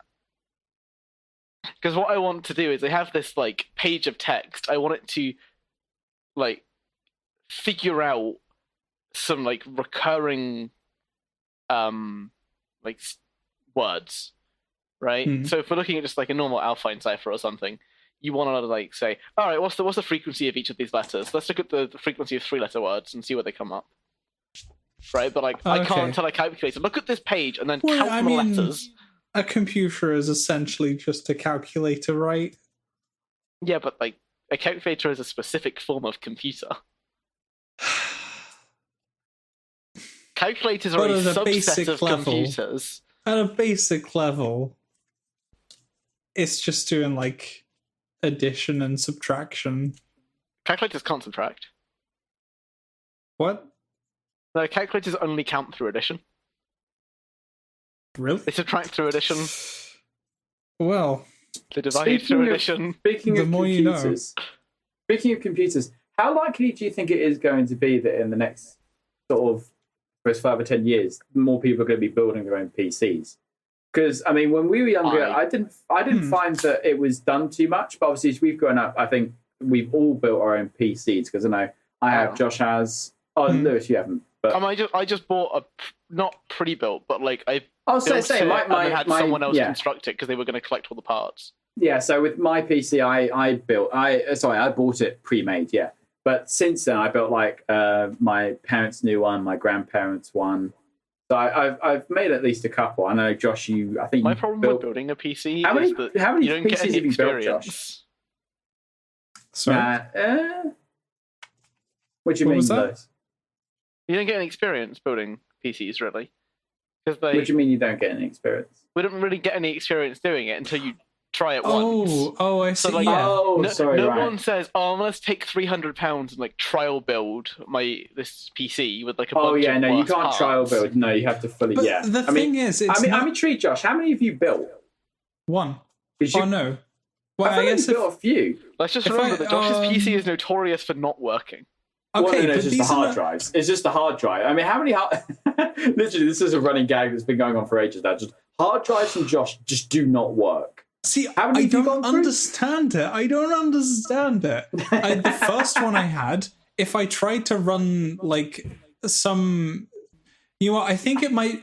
Oh, okay. I think I might know what it is or what it was. I think it might have been RAM, because there was, or at least maybe, because it would have been trying to use the hard drive as like the page file as well as like running. Maybe. I've had two hard drives, and I currently use one of those hard drives. I thought you were on your third. No. Well, the first one I had, like, it was like a 500 gig drive that I first put in the computer when I first bought it, and that like crashed. I think I tried to run. I mean, when you say crash, did it just like wipe itself, or did it just not work? No, I mean, so I think I might have tried to play. Oh no, I think it was Just Cause 2. So I would play Just Cause 2. Classic. Yeah, it's a fun game. But running it on that hard drive,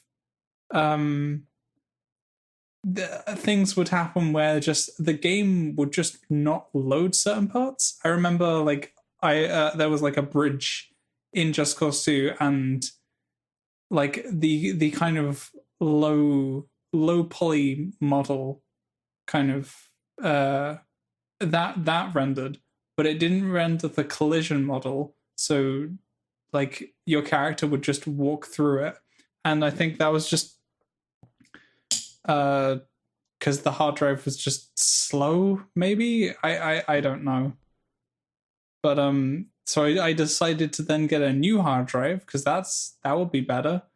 Maybe that will work with makes sense. Games. And no, the same thing happened. Like, I would just experience crashes. 500 gig again? No, terabyte this time. I tried running GTA 5 off this because like the SSD I had at the time wasn't big enough to like have GTA 5 downloaded on that. But after like half an hour of playing it, my computer would just blue screen. Wow, blue screen. I mean, well, blue screen gets a bad rap. I mean, it just means it's at least mildly concerning. It doesn't happen unless something has gone wrong. I was going to say, it's at least mildly concerning if that happens. I was expecting you to say, like, your computer was just going to reset or something. But if it's blue screening, that's pretty bad. At least in my experience, it doesn't, like, lead to any sort of permanent... lasting effects, yeah, it's just like, oh, something went wrong this time, you reboot, and it's like, fine. It's just that it like encountered some problem that meant it couldn't continue. That's still bad. I've still had a lot of other issues that like where Windows is just completely got bugged. I should really like reinstall Windows regularly. I think it's been like 3 years. Like a proper hard drive so that you have more than 120 gigabytes of total storage. I do. My current, I have 240 gigs on my, or 222 because of whatever reasons. On my, that's still not much on my main disk. No, but it's like I have an external hard drive with more than that. It's what I could afford. I mean, I have a 500 gig SSD for like games and other stuff. Oh, do you? That's not what I heard. You can't install GTA 5, and that's like a tiny game. GTA 5 is not a tiny game. 120 gigs? Easy, no problem. That's like 10% of my hard drive. It's 120 gigs now. Holy crap. No, it's 5% of my hard drive. Easy. I can't make enough space for that, because like, I can't delete enough. You know what I'm curious to know right now, and that's what the CPU usage is on Josh's PC right now. Shut up. Shut up. So every single time I've gone around Josh's house, every single time I look on his PC, he's literally got Google open with about 33 separate tabs open. Oh, we talking about the ability to close tabs? I literally just Task Manager. I literally just open Task Manager. I look at his CPU usage, and then it's literally like 95 to 100% every time. It's fine. Google is using 6%. Google is using 6% at the moment. The only problem is it's using the only problem is it's using just over 2 gigs of RAM. That's Jesus Christ. It's fine. It's fine. Sorry, no, that was it. That's not. Sorry, it wasn't CPU usage. Sorry, it was RAM usage, wasn't it? It only causes some Firefox problems. Using 1 gig. Okay, I mean, actually, how many tabs do you have open? I'd rather not say, but it isn't many. It's 5. So right now, how are you using a gigabyte in Firefox? Hang on, what is this? Because I have like 80 or something. So right now, my search browser is using 500 megabytes. Oh no, I figured it out. Is it like it was video a YouTube buffering? page. Oh, yeah, okay. it was YouTube. I was listening to the Traveller song by I have a few Aviators. videos, and it's still like 2 gigs. Yeah, I got a couple of YouTube links open. I've got Amazon, and I got OneDrive open, and so that's using about 500 to 550 megabytes for me of the search engine. I'm gonna need to do like a culling on my Google Literally, Chrome. Josh is the worst when it comes to not closing down tabs. It's to the point though where I can't even understand how you can use it like that. Because obviously, I don't use most of them. I essentially just use like the tabs as a bookmarks bar. But like, how do you use it though? Because like the tabs get to the point where they're so small you can barely click on them. I understand what the icons mean. Yeah. It's not even like you know which tab is which. The thing is, you don't even know what's in each tab, surely, because it's not. You can't even read what it says at the top. No, I understand knows. what the icons mean. He just keeps track of 33 separate tabs open on his search engine at one time. I can keep track of 33 different. I mean, I probably pages. could as well. A lot of them I just because, wouldn't want to. I just go through them. I'm like, I'm done with this now. I can open this later. Yeah, but I know I'm going to open it later, so I just keep it there. Yeah, but that just wastes time and space. Like, it's so easy. It's like how Matt can't keep track of his like meetings. It's like, oh, if I don't write it down, I can't figure it out. Is it like that? We're like, oh, I just won't go back to it. I mean, yeah. I mean, most of them are things that I said, okay, I'm going to look at this later, and then never do. Like, hey, do you remember? You remember that Pokemon playthrough we were doing? Josh, right? We haven't booted that up since like July. I have the Sky Pillar walkthrough open. That's like the middle. That's the Why middle of my tabs. Why do you have the Sky Pillar walkthrough open? That's only like a 10-minute thing. The Delta episode, I can understand having a walkthrough because it's too long. Well, I mean, it's like a. This is after the Delta Josh, episode. So I was about to final fight. When can I train up my final team and like absolutely demolish you with my Crobat? I'm gonna have too much on my hands with this Halo Reach playthrough. This is but you can do it while you're on the way to uni, can't you? You can like whip out the 3DS and you're like, it's like, oh, what are you doing? Like, I'm training up a team to level 100 so I don't get my ass handed to me. Yeah, but it's better if I can have a walkthrough open so I actually know where I'm going. Just open it while you're doing it and then close it while you're not. Yeah, but I don't want to. The most tabs I realistically have open at a time are like 3. One of them's YouTube, one of them is like Amazon Prime on Netflix, and one of them's an actual tab I'm using. Yeah. So I'll have YouTube so I'll refresh it and see if anything I want to watch has come out. Like, otherwise, I'll continue watching Smallville. And then I'll continue doing something. No, I don't bookmark things. Do you like put things in watch later? No. I watch them when I want to watch them. How do you remember things that you were going to go back to? Well, I don't. I just like, I'm not going to go back to this, or I'll go back to this, and then I do it. It's not about remembering that I'm going to. It's just muscle memorying my way through it. I mean, personally, for me, if there's something I want to watch on YouTube, I'll watch it there. And if I don't watch it then and there, and then just close it down, and then it just gets lost, I'm just like, well, it's not something that important anyway. I can't let go of things. I don't have like 1,000 subscriptions, Josh. Like, I don't have every 1,000. day. To be fair, my subscriber list on YouTube video, and that's it. My subscriber list is fairly extensive on YouTube. I'll admit that. I am subscribed to a lot of things, but I watch like 3 or 4 of them, like 3 or 4 of them, like post regularly, and that's it. Like others are like sometimes weekly. I've just given up on my main Google account. I've just moved over to a different one. Have you? Yeah. I still use one of them for emails, but like so I have spam email is now my main account. I have 231 subscriptions. Excuse you? What? Okay, I thought mine. How do you see how many you have? Well, just because it has subscriptions on the left-hand side, and it shows 7, and then it says show 224 more. What? I have 4 subscriptions. Oh, that's more I don't watch thought. one of them, so I'm going to unsubscribe from one of them. Okay, so I have like 80 something. Now I Jeez, have 3. One of them has never posted, and one of them is a news channel.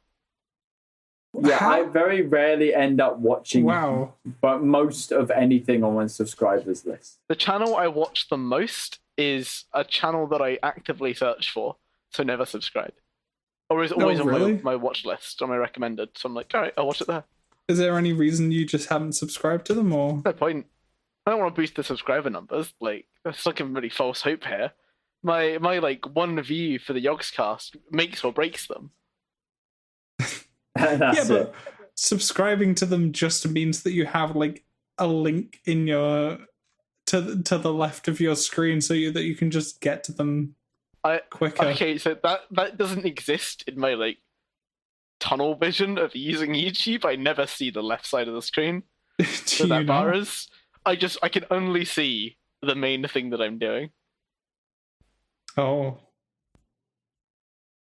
I don't know how. You just get tunnel vision then? Yeah. Here's the thing though. When I'm watching something on Amazon Prime, I'm always looking in the left of the screen.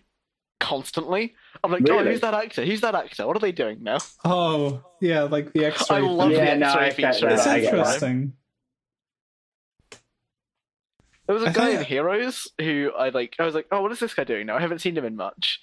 And then I'm like, oh, he's not in anything that I've seen. And then I started watching Smallville and he's popped up as one of the like Kryptonians. And I'm like, oh, that's what you're doing now. I know that show. Yeah, everyone will be hearing an awful lot more about Smallville because apparently Lewis That's all I seems to watch. think that it's the best TV program. I never said has that. It's just ever all I've been watching existed. at the moment, except The Good Place. But I'm not going to spoil The Good Place. I don't even know it's what a the good place show. is. You, Like, here's the you thing: need to- Smallville you should ended in watch it. 2010. Like, if I spoil Smallville, who's going to be like, oh man, I had 10 How years could to you? watch that? I mean, it's also not as good a show. Oh yeah, no, Smallville was As- garbage. But Okay, it's a hot garbage. I'm glad And we that's can what get that really out of the way.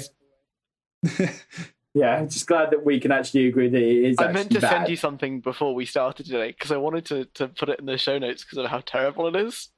And it's, I mean, there's we could- this, I mean, you could still put it in. I We can could. view it quickly. If, uh, oh, I hope it's worth it. this is a real. If it's this is a real scene from Smallville. if Oh, it's like no. the other ones, then it's I was worth going it. to say, if it's like the other ones you've sent us, It's so oh, perfect. no. I don't know why the link has done that, but it's 12 seconds long, and it's perfect. What the? So the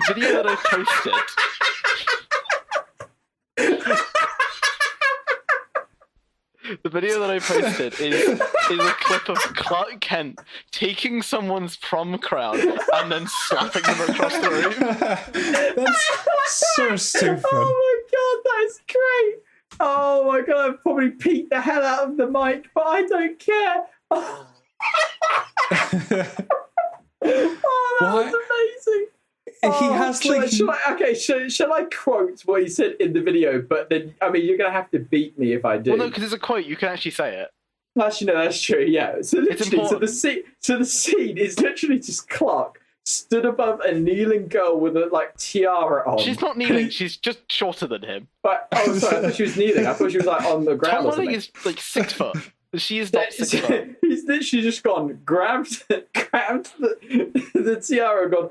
Hang on, what was the Crown's what was mine, bitch, and then the crown's slaps mine, her. bitch, and then just like slap / punches her across the room, and this- that's it. Is this because of the red kryptonite? No, he's possessed by an unconscious woman. Oh, okay, that makes more sense. Oh, I'm not Also, gonna it's get- really oh, stupid. That's It's made great. my day. That is fantastic. I love his delivery. It's so just It's really it's good. so, It's so grey. deadpan. It's so deadpan. It's like it seems like something almost out of like Deadpool. Is like crown's mine, bitch. No, but at least Do we have- Deadpool would we have have to like bleep some that one. charisma behind it. That was like just so. Tom Welling has no Stone. charisma. I need you to know this. I know. Absolutely Every none. moment I talk about He's the- Smallville from now he's the until I most- finished it, he has no charisma. He's the He's the perfect most- Clark Kent. He's the most deadpan Superman you could possibly imagine. It's just there's no Like, emotion even behind when it. he's in like the thing is, even when he's in action scenes, he still has absolutely no look on his face. Well, he doesn't have any superpowers, so he can't exactly like have done the scene and like be no, but recovering usually from it. even when he's even when he's like in an action scene where it's like not requiring huge amounts of CGI, he still has absolutely no look on his face. Like the scenes with him and Lois, there is absolutely no chemistry between those two whatsoever. Yeah, but Lois Lane is absolutely the best character in this show. I Bar mean, none. Lewis has She's made so funny. Lewis has She's made just arguments fun. that Lois Lane might be one of the best characters, not just in Superman, but in comic books. Excuse you? You said that once. I've never said that. Haven't you? No, I just said she's I the felt best like you character said in the that. show, and I said she's really hard to write for because you've got to make I her thought you funny said and that she was one of the proactive, best. but also a damsel. I think, to be fair, you did point out that if you look back at all the Supermans, TV and movies, has there been a bad Lois Lane? Well, I haven't seen enough. They're pretty But, good overall. Yeah, I mean, overall they're pretty good. Like, you can't give a live action version of her violet eyes though. So they either wear really bad contact lenses or they just don't change the eye color to be violet. Wait, why did she have violet eyes? So in the Superman animated series, they gave Lois Lane violet eyes. And she was also the one that originally did the Colin Clark Smallville thing, and it has just stuck for 20 years afterwards. She has violet eyes and calls him Smallville. Sure. That's not a big Superman fan, by the way. I really character. like Superman, but I'm not like a fanatic. I'm not like reading Superman comics. I just know some things. I know so little about like superheroes and the lore behind them. The only stuff I really know is from like all of the flippin' Marvel movies. Which are pretty good, although like never representative of the actual comic book character. Oh yeah, I'm aware. I mean, obviously they have to take liberties. I mean, like Civil War took an awful lot of liberties with how they portrayed that. Some people say that the Civil War film is better than the comics. I mean, I comics don't think didn't I've make read the any comics. sense. I don't think I've read Civil War, so I can't You say... would know if you've read Civil War. Okay. It's think not you've one of those explained ones to me that's in like, part. it blends together. It's like, well, no, not really. Captain America dies. Yeah, I was going to say, I thought Cap died in the comics. And now he's a... I can't remember who he's a killed Nazi or him. something. Who killed him in the comic I can't books? remember. Because it wasn't anyone important, I don't think. Or maybe it He was I just can't shot honestly remember. by someone. I don't know. I haven't read Civil War. I just know. Yeah, I know a little bit about the comics, but I haven't actually properly read the Civil War comics. But I mean, the film was really good. I really enjoyed the film. But I mean, I basically enjoyed all of the MCU films. Even the Hulk.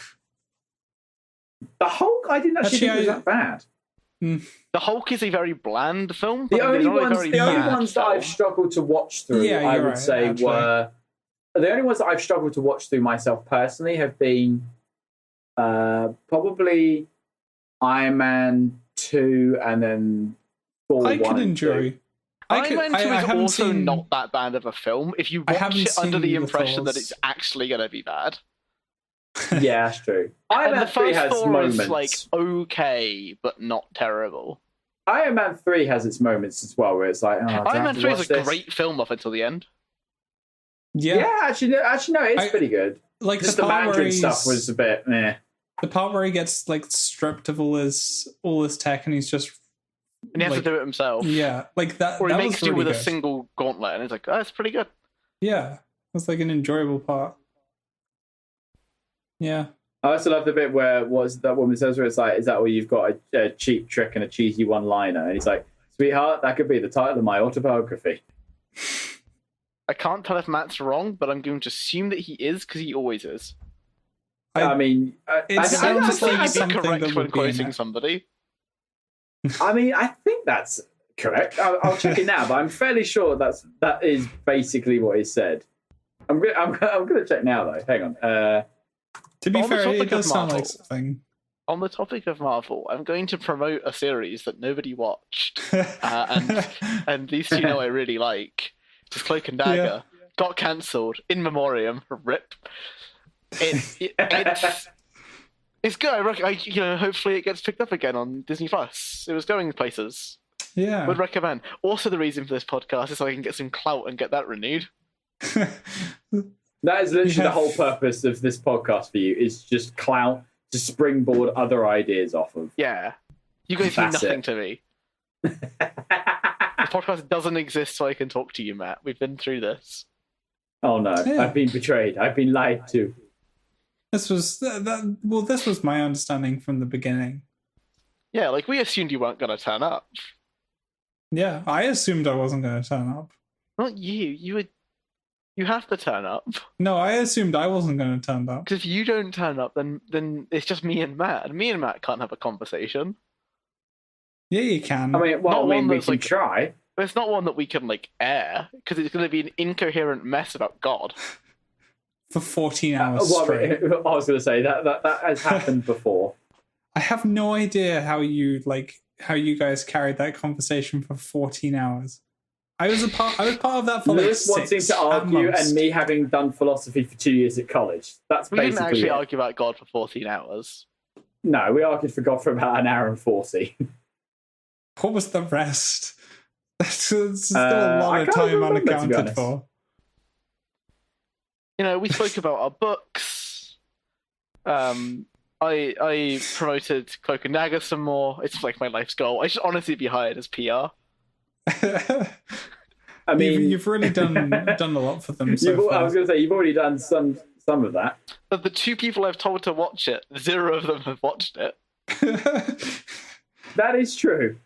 Yeah, I'm sorry. It's just superhero shows is not something that kind of sparks my interest. Yeah, but what if you watch it and you're like, wow, that was really good? I just got to dive right in and see what happens. It's not I guess. long. Like, you watched all of Hunter x Hunter. Yeah, but that's Matt's going to check out for the next, 9 minutes or so while we talk about anime. I mean, probably, yeah.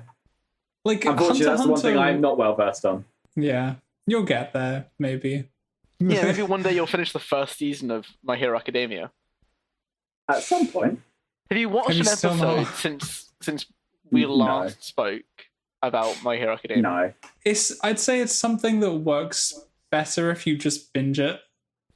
So just also to clarify, you have watched less episodes than have been released.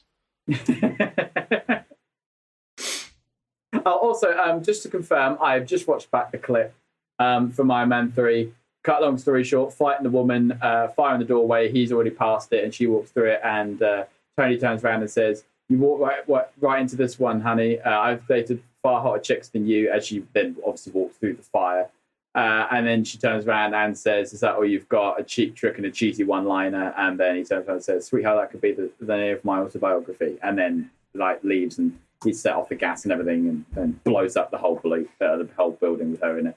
I'm hearing that I Matt quoted wasn't it wrong wrong. for once. No, I'm hearing that Matt quoted it wrong, and he's never been Oh, right. I got the gist of it. I didn't get the exact wording. All I'm hearing is It's it's not not a good quote enough. unless it's the exact. If I went into an English exam and they quoted Shakespeare wrong, I think You I'd got the- fail. I got the Yeah, you're but right. you Because got the gist quoting of Iron Man what 3 I'm and saying quoting about Shakespeare is exactly the same. It is held in exactly the same reverence. I mean, it might be in 500 years. You don't know. It's a good point. It could. You become can't tell this how huge history's thing. going to work out unless you're at the end of it. I mean, sure, yeah, I guess. Also, Shakespeare didn't write anything that he did anyway because I'm one of those people. Oh, I was going to say, you one of those conspiracers. Wait, what?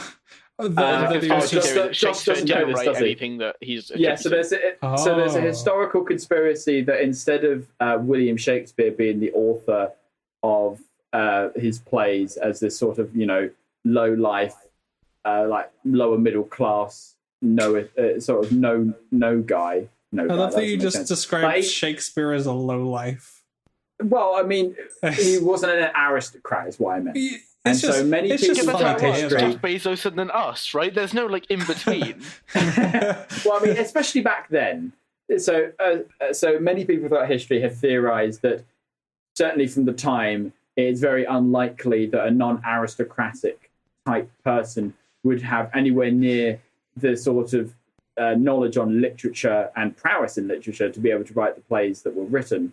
And so therefore, this kind of, well, I don't know what was his occupation beforehand, what was his dad's, I can't remember, but, the sort of middle class, no nothing guy that was just, some sort of obscure guy called William Shakespeare. There's no way that he could have written these plays. There's no way. It has to have been a nobleman. And so many people have theorized, that I can't remember the noble's name, but they theorized that this aristocratic guy wrote them instead. Okay. It's a little bit of a classist theory, to And be then honest, just, because it would be like turning around today and saying, you know, a working class man could never write, you know, beautiful poetry. Yeah. I It guess... has a little bit. Obviously, it has though a little bit more validity from history because obviously, especially at the time, non-aristocratic types would very rarely have been well educated in stuff like literature and reading and writing, and obviously an awful lot of the population of Britain back then would have been illiterate. So it's a little bit more valid, but even so, just because he was a middling sort of low life, well, not low life, but know nothing guy that was just middle rung guy from the middle of society, doesn't mean that he couldn't have written the plays that he did. Yeah. At the end of the day, we'll never know for sure, but just because he was not an aristocrat doesn't mean that he couldn't have done it. At least that's my view. Lewis? I mean, is there even any point? I just heard you sort of almost convince yourself into the conspiracy theory. No, I was just... And then you immediately backed away and realised it changed to me. I was giving was just both trying to sides. discuss I was giving both sides. I was giving it a little bit of credit because there is a little bit of validity to it, just because of how illiterate most of the population was back then. But that doesn't mean that it couldn't have happened. Obviously, it would be even less valid today because obviously most of the country is literate. But back then, obviously they weren't. So you could potentially argue. But even then... He's convincing himself more and more. As he goes along, he keeps coming up with reasons. No, I'm simply laying it from both sides. I'm very much of the opinion still that William Shakespeare is the author of the plays by William Shakespeare. Are you sure it's not like the kind of... okay, wait. They're going to try and get me into this now. They're going to try and actually convince me. Was Shakespeare like working class or like... To be honest, I'm not some sort of expert on Shakespeare. I don't really know that much about him. I don't actually know what his occupation was. I was going to say... dad's occupation was. All right, tell you what, you two can waffle on about anime for a couple of minutes, and I'm going to find out for you what his occupation was. I was going to say, could it have been like a stage name, like front kind of thing? This is the thing, yeah. Like, and like an aristocrat putting across like so like some people have said lower class to appeal to the lower class. Well, not just that, but they think that it could have been just a stage name, and that it. So some people have suggested that the true person behind William Shakespeare could have been an aristocrat. Yeah. So there's been several theories. Like some say that it was just a stage name or an alias. Some others have suggested that an actual aristocrat wrote it and that Shakespeare then stole them. There have been loads of theories about it. Yeah. Yeah. So, what you're saying here is that Shane Black is the William Shakespeare of our time. Who? He's the one who wrote Iron Man 3. Oh. I mean, wasn't this your point? I'll go ahead and say it. I'm putting it out there. Iron Man 3 is the Hamlet of our time. We shall see. We shall truly see. A masterpiece. So just fancy context. Okay, so he was born son of John Shakespeare, who was an alderman and a successful glover or glove maker, who was originally from Snitterfield, and sounds made up. Daughter of an affluent. Okay, and then Mary Arden, the daughter of an affluent landowning farmer. No, it just sounds made up. He was famously born, obviously, in Stratford-upon-Avon. And I think, if I remember correctly, he was also born on the same day that his dad was. Oh, so no, that was it. So no, his birthday is shared with the day I think that his dad died or something. There's some connection between his birthday and a date with his dad. Okay. Which is, I guess, a little bit of trivia sort of stuff.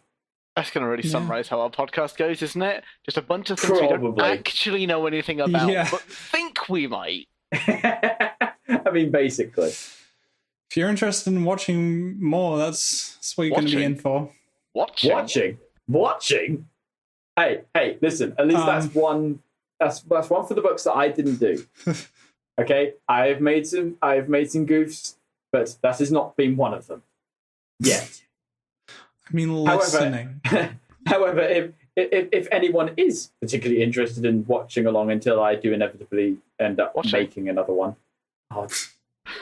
There we go. Actually, there we go. There we go. You just said it. Send me your face cam. We can just have that. Oh God, it's going to take a while to get used to saying listening instead of watching.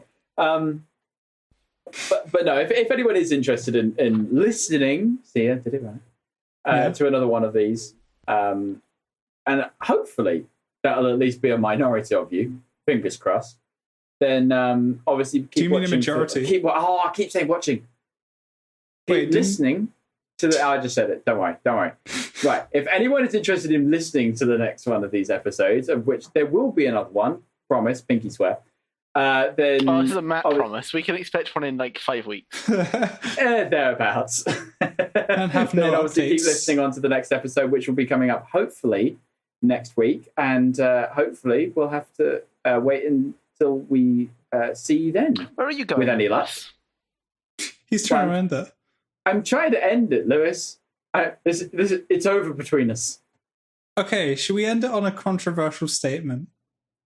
Sure. You go ahead, Josh, with the controversial statement, of which I imagine you have a plethora of. This was just an idea of mine. I don't have a controversial statement. You want to end it on a controversial statement? Actually, yeah, if we want to end it on a controversial statement, then Lewis is your guy. Lewis? I don't think I'm that. I don't have that many hot takes, do I? I'm usually glad do. I got For out of instance, there's a certain insect connected with music that I believe you have a certain take on. Insect connected with music? I have absolutely no idea. Jesus Christ. I thought that was Jesus enough. isn't an insect nor connected with music. No. Oh, no. Oh, this is going swimmingly. This is going Matt absolutely has just messaged swimmingly. me telling me the answer to what he wants. I appreciate Well, you said controversial, so... That's not controversial. I mean... So the point Matt wants me to say is, I don't like the Beatles. That's what he wants me to say. Pretty controversial, I would argue. I don't think it's controversial, particularly. No. You want an actual controversial statement? Vaccines cause autism?